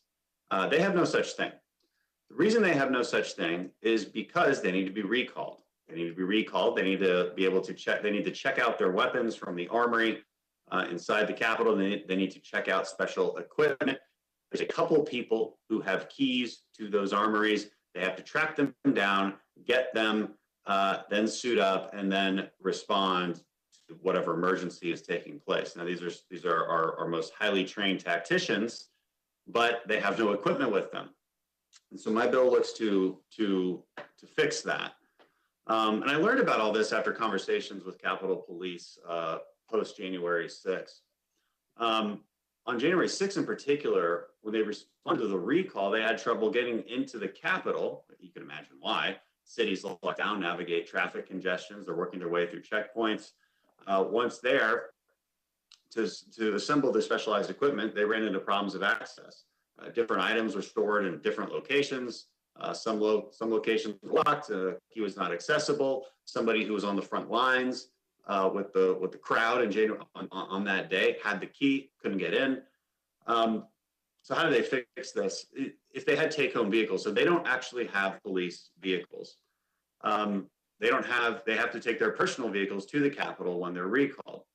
Now, if they had police vehicles, say the way our K9 units do, they would be able to run lights, they would be able to run sirens, they'd be able to much more quickly access what they need to get to a crisis. They would not need to find somebody to help them. We would also need their equipment to be secured and staged in those vehicles if they were to be a true quick reaction force, a true emergency response force. Now, it's worth noting, January 6th was not the first time that this problem happened, of course. My colleague just talked about the shooting, the GOP congressional baseball game shooting. That was another case where this recall system simply did not work. And what they did instead was, they had to go all the way back to the Capitol and then go all the way to Alexandria. And of course, by the time that actually happened, the situation was long over. So we got to address this problem. My amendment begins to address the problem by requiring a report on the cost of the vehicles, the necessary equipment, assessment of the effect of providing home to work vehicles, common practices and lessons learned from other specialized units, and a recommendation from the Capitol Police on obtaining and providing home to work vehicles for CERT members. So this report is just intended to help us understand the cost and effectiveness and will allow us to take appropriate action to ensure that Capitol Police CERT team has the equipment they need to accomplish their mission. Again, thank you all for your consideration and look forward to answering any questions you may have. I yield back. Thank you very much. I appreciate you both coming before the committee to testify. Are there any questions of the witnesses on the Republican side? Mr. Cole? Thank you, Mr. Chairman. I just want to, first of all, I support both the amendments and certainly hope that they're made in order. And I want to thank both the gentlemen for bringing them. And I want to say, I think this is really something that to really think about because, obviously there's a political dimension to January 6th, but I think both of these gentlemen are talking too about literally the nuts and bolts of how do you secure the place and how do you keep members safe. And I've reflected a lot on the fact that and I say this not judgmentally at anybody. I don't think what happened here on January the 6th could have happened at the White House. In other words, I think the security is fundamentally different for the chief executive than it is here. And there may be good reasons for that. I mean, we all celebrate this being an open place and we all want people here and things of that nature, although there's certainly plenty of White House tours and it's not an impenetrable fortress, but it's much harder, it's much more secure than we are. So I just think these actually get us at something that's really important for any commission to consider. And particularly, both these gentlemen, sadly, and to their credit, have enormous experience in dealing with the consequences of this, or in Mr. Crenshaw's case, he's a highly trained warrior himself. And these are just practical things that I think probably any commission that's thinking about security of this building and the people that are in it. And we all wonder about, what's the appropriate security when we're away from the building, as was the case in the baseball game. What should we do? I don't know that any of these have ever been resolved. And I've often wondered about, again, how fortunate we were to have, Steve Scalise there. And people won't know this, but I will tell you, Mr. Chairman and the committee, when Republicans were transitioning to become the majority back in 2010, there were committees set up to look at a whole variety of things. One of them was security. I happened to be the vice chairman of that particular committee, broader scope, but that was one of the things we looked at. I remember the sergeant of arms at the time coming to talk to us all, and he said, there's really only one person in the chain of government that's important, and that's the speaker, because the speaker's in line for succession to the president. The rest of you, the function of government doesn't depend on the minority leaders and the whips and the conference chair. Then he said, and at that time, there was a great deal there has been a great deal of threat of violence, and the former speaker, then the minority leader, now our speaker again, he said, but there's a lot of threats against the former speaker. So we think that she ought to have security too, and we all agreed with that. And then it was said, well, it seems like that probably the majority leader, really, you don't really need a security detail, but they're used to having it. And so if they're going to have it, you got to give it to the, to the minority leader as well. So we got down to that. And then we got to the whip. And I remember making the crack at the time, well, gosh, the whip surely, and this cost about $5 million a year to provide the security. The whip surely doesn't need security. The only person that ever gets mad at the whip are the members. We came this close to removing security from the whip, which later was Steve Scalise. And that security wouldn't have been there had we done that. And it's just sheer accident that, as Mr. Winstrup points out, that they were there. And again, I just say this to think, I think these amendments are really good amendments to make us think through some of these very real problems in a very practical way. And I don't know that I have the answer, but I certainly hope that the commission, if it's formed, considers these kind of things. So with that, I took more time than I intended to, Mr. Chairman. Thank you. But again, urge the support for both amendments. Are there further questions? Mr. Chairman, Dr. Burgess. you heard my comments during the general portion of the hearing, and both amendments, I think, are well thought out amendments. They're important, and I encourage the Rules Committee to make them in order. I'll yield back. And I just wanted to thank both gentlemen for their testimony. I think both amendments are fair amendments. I don't know that I'm going to support them, but I think they're fair amendments. Mr. Crenshaw, I think yours is probably subsumed in the supplemental that we are talking about. And Mr. Winstrup, I appreciate what you said about the attack at the baseball field. I was over at the Democratic field, and we had to kind of hunker down in the dugout, and until all of this we were given the all clear sign. But it kind of reminded me too of when Gabby Giffords was shot. A lot of us did this government and grocery kind of an event, and I was doing one at the very same time she was, or thereabouts. And she got shot, and a federal judge killed, and a number of other people killed. And so there is a need for all of us there needs to be a security element for all of us when we're at home, when we're at the baseball field. I don't know exactly how far it spreads, but I would encourage the commission, whether your amendment is adopted or not, to kind of just take a look at general security measures. And certainly, I think the supplemental is designed to do that. And with that, I yield back. Thank you. For any further questions? Seeing none, I want to thank the witnesses for being here. You're now excused. Are there any other members who wish to testify in HR 3237 or HR 3233? Seeing none, this closes the hearing on HR 3237 and HR 3233. At this time, the chair will entertain a motion from the distinguished gentleman from Maryland, Mr. Raskin. Thank you, Mr. Chairman. I now move the committee grant HR 3233, the National Commission to Investigate the January 6th attack on the U.S. Capitol Complex Act, a closed rule. The rule provides 1 hour of debate equally divided and controlled by the chair and ranking minority member of the Committee on Homeland Security or their designees. The rule waives all points of order against consideration of the bill. The rule provides that the bill shall be considered as read. The rule waives all points of order against provisions in the bill. The rule provides one motion to recommit.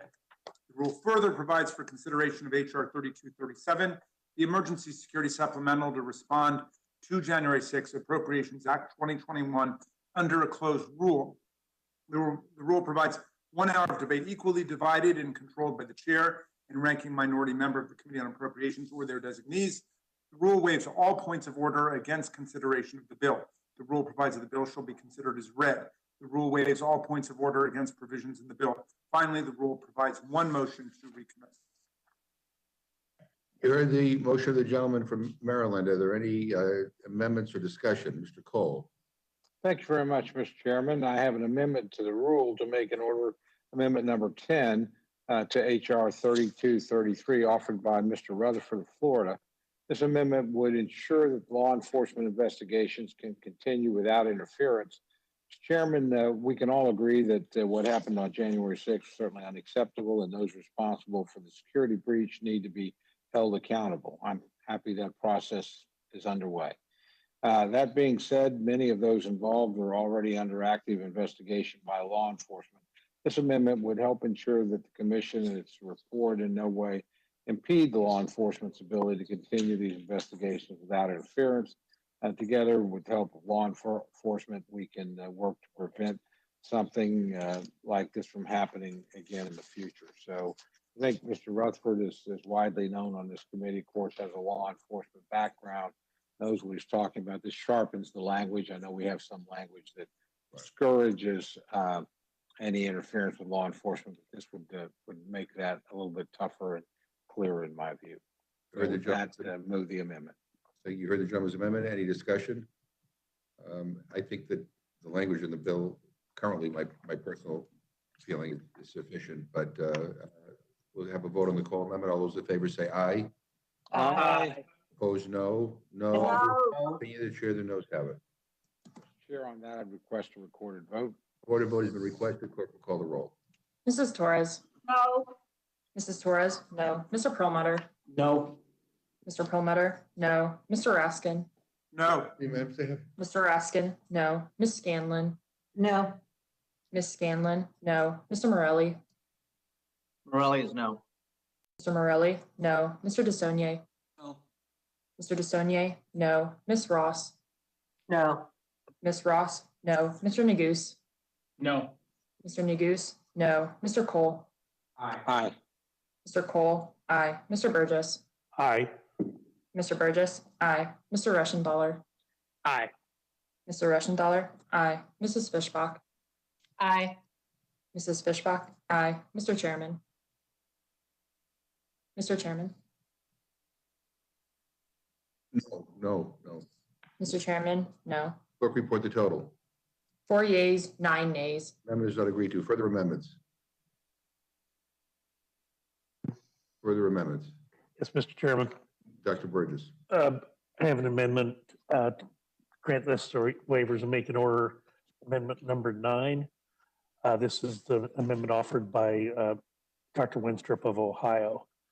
And this is the amendment that would add the June 14th, 2017 domestic terrorist attack on members of Congress to the scope of the commission. Mr. Chairman, we're already here to create a commission to investigate January 6th. We heard the testimony from Dr. Winstrup, and I think he's got a valid point. We need to broaden the commission's scope to include other domestic acts of political violence taken against this body, and I'll urge the amendment be made in order. I appreciate the gentleman's amendment, and certainly that was a very traumatic day. I think when my colleague's party was in charge at the time, I mean, one could have created a commission back then to look into it. But also it begs the question of what about the attack against Gabby Giffords, as Mr. Perlmutter pointed out. Look, what we're dealing with here today is very focused on what happened on January 6th. And so I would urge no vote on the Burgess Amendment. Voters on the Burgess Amendment, all those in favor say aye. Aye. Aye. Opposed, no. No. No. Is the chair, the noes have it. Mr. Chairman, I ask for the yeas and nays. Yeas and nays have been requested. Clerk will call the roll. Mrs. Torres, No. Mrs. Torres, no. Mr. Perlmutter, No. Mr. Perlmutter, no. Mr. Raskin, No. Mr. Raskin, no. Ms. Scanlon, No. Ms. Scanlon, no. Mr. Morelli, Morelli's no. Mr. Morelli, no. Mr. DeSaulnier, No. Mr. DeSaulnier, no. Ms. Ross, No. Ms. Ross, no. Mr. Neguse, No. Mr. Neguse, no. Mr. Cole, Aye. Mr. Cole, aye. Mr. Burgess, Votes aye. Mr. Burgess, aye. Mr. Reschenthaler, Aye. Mr. Reschenthaler, aye. Mrs. Fishbach, Aye. Mrs. Fishbach, aye. Mr. Chairman, No. Mr. Chairman, no. Clerk report the total. 4 yeas, 9 nays. Amendment is not agreed to. Further amendments. Mr. Chairman, Burgess. also has to make an order amendment number 2. This was the amendment offered by our colleague Dan Crenshaw of Texas that would require the chief of the United States Capitol Police to submit a report to Congress on the viability of providing home-to-work vehicles for members of the Containment Emergency Response Team for the purposes of emergency recall. We heard Representative Crenshaw's compelling testimony, and I think it is important that we consider this amendment. And I think there's precedence for this as other special teams have take-home vehicles. And an important matter to consider, and I urge that this amendment be made in order. Heard the gentleman's amendment. Any discussion? Hearing none, the vote is on the Burgess Amendment. All those in favor say aye. Aye. Aye. Opposed, no. No. Thinking the chair, the noes have it. Mr. Chairman, I request the yeas and nays. Clerk will call the roll. Mrs. Torres, No. Mrs. Torres, no. Mr. Perlmutter, No. Mr. Perlmutter, no. Mr. Raskin, No. Mr. Raskin, no. Ms. Scanlon, No. Ms. Scanlon, no. Mr. Morelli, Morelli's no. Mr. Morelli, no. Mr. DeSaulnier, No. Mr. DeSaulnier, no. Ms. Ross, No. Ms. Ross, no. Mr. Neguse, No. Mr. Neguse, no. Mr. Cole, Aye. Mr. Cole, aye. Mr. Burgess, Votes aye. Mr. Burgess, aye. Mr. Reschenthaler, Aye. Mr. Reschenthaler, aye. Mrs. Fishbach, Aye. Mrs. Fishbach, aye. Mr. Chairman, No. Mr. Chairman, no. Clerk report the total. 4 yeas, 9 nays. Amendment is not agreed to. Further amendments. Mr. Chairman. Mr. Reschenthaler. Thank you, Mr. Chairman. I have an amendment to the rule to make an order amendment number 8 to HR 3233, which is offered by Mr. Smith. Mr. Chairman, this amendment requires the report to be due prior to the end of the fiscal year. The commission must operate on an expedited timeline to produce findings and recommendations by 31 December 2021. While we agree that the commission needs to produce a report before the end of the year, we believe it would be more appropriate for the report to be due before the end of the fiscal year to ensure any security recommendations were received in time to make it into the end of year spending bill. I thank you for the consideration, Mr. Chairman. With that, I yield back. Heard the gentleman's amendment. Any discussion? Hearing none, the vote is on the Reschenthaler amendment. All those in favor say aye. Aye. Opposed, no. No. No. You chair, the noes have it. Thank you, Mr. Chairman. I request a recorded vote. Recorded vote has been requested. Mrs. Torres, No. Mrs. Torres, no. Mr. Perlmutter, No. Mr. Perlmutter, no. Mr. Raskin, No.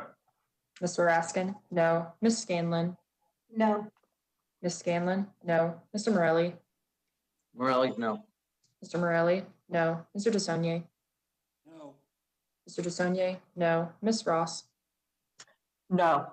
Ms. Ross, no. Mr. Neguse, No. Mr. Neguse, no. Mr. Cole, Aye. Mr. Cole, aye. Mr. Burgess, Aye. Mr. Burgess, aye. Mr. Reschenthaler, Aye. Mr. Reschenthaler, aye. Mrs. Fishbach, Yes. Mrs. Fishbach, aye. Mr. Chairman, No.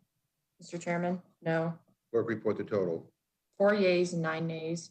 Has not agreed to it. Are there further amendments? Mr. Chair, I have an amendment. The gentlelady is recognized. Mr. Chair, I have an amendment to the rules to make an order amendment number 7 offered by Mr. Johnson from Louisiana. This amendment requires commission staff to be hired in a bipartisan manner by agreement between the chairperson and the vice chairperson. Is currently written, the staffing for this commission will be conducted by the chairperson in consultation with the vice chairperson, giving the chair the final say on personnel decisions. In order to keep this a bipartisan commission, truly bipartisan, staffing decisions should be made in agreement with the vice chair rather than just in consultation. This amendment would simply use language that already exists within the bill to ensure that commission staff are hired in a truly bipartisan manner. I urge, Mr. Chair, I urge adoption of the amendment. I thank the gentlelady. I would urge a no vote on this. I mean, I have to say, I think Mr. Katko was very persuasive and deserves a lot of credit for the bipartisan nature and the agreement that he and Chairman Thompson reached. And I mean, I don't think you get more bipartisan than what we just saw. So the vote is now on the Fishbach amendment. All those in favor say aye. Aye. Opposed, no. No. No. Either chair, the noes have it. Mr. Chair, I request recorded vote. Recorded vote has been requested. Mrs. Torres, Mr. Perlmutter, No. Mr. Perlmutter, no. Mr. Raskin, No. Mr. Raskin, no. Ms. Scanlon, No. Ms. Scanlon, no. Mr. Morelli, Morelli, no. Mr. Morelli, no. Mr. DeSaulnier, No. Mr. DeSaulnier, no. Ms. Ross, No. Ms. Ross, no. Mr. Neguse, No. Mr. Neguse, no. Mr. Cole, Aye. Mr. Cole, aye. Mr. Burgess, Aye. Mr. Burgess, aye. Mr. Reschenthaler, Aye. Mr. Reschenthaler, aye. Mrs. Fishbach, Aye. Mrs. Fishbach, aye. Mr. Chairman, No. Mr. Chairman, no. How was Ms. Torres recorded? Mrs. Torres is not recorded. Torres, no. Mrs. Torres, no. Clerk report the total. 4 yeas, 9 nays. Amendment is not agreed to. Are there further amendments? Hearing none, the vote is on the motion from the gentleman from Maryland. All those in favor say aye. Aye. Aye. Aye. Those opposed say no. No. Either chair, the ayes overwhelmingly have it. Mr. Chair. Request a recorded vote. I guess You gotta get your team kind of more enthusiastic here. depends on the room in which you're sitting. The clerk will call the roll. Mrs. Torres, Aye. Mrs. Torres, aye. Mr. Perlmutter, Aye. Mr. Perlmutter, aye. Mr. Raskin, Aye. Mr. Raskin, aye. Ms. Scanlon, Aye. Ms. Scanlon, aye. Mr. Morelli, Morelli is aye. Mr. Morelli, aye. Mr. DeSaulnier, Aye. Mr. DeSaulnier, aye. Ms. Ross, Aye. Ms. Ross, aye. Mr. Neguse, Aye. Mr. Neguse, aye. Mr. Cole, No. Mr. Cole, no. Mr. Burgess, No. Mr. Burgess, no. Mr. Reschenthaler, No. Mr. Reschenthaler, no. Mrs. Fishbach, No. Mrs. Fishbach, no. Mr. Chairman, Aye. Mr. Chairman, aye. Clerk report the total. 9 yeas, 4 nays. And the motion is agreed to. And I will carry this for the majority. And I will carry it for the Republicans, Mr. Chairman. Mr. Cole will carry it for the Republicans. And so that is it. And there's nothing else this week, I hope and pray. And without objection, the committee is adjourned.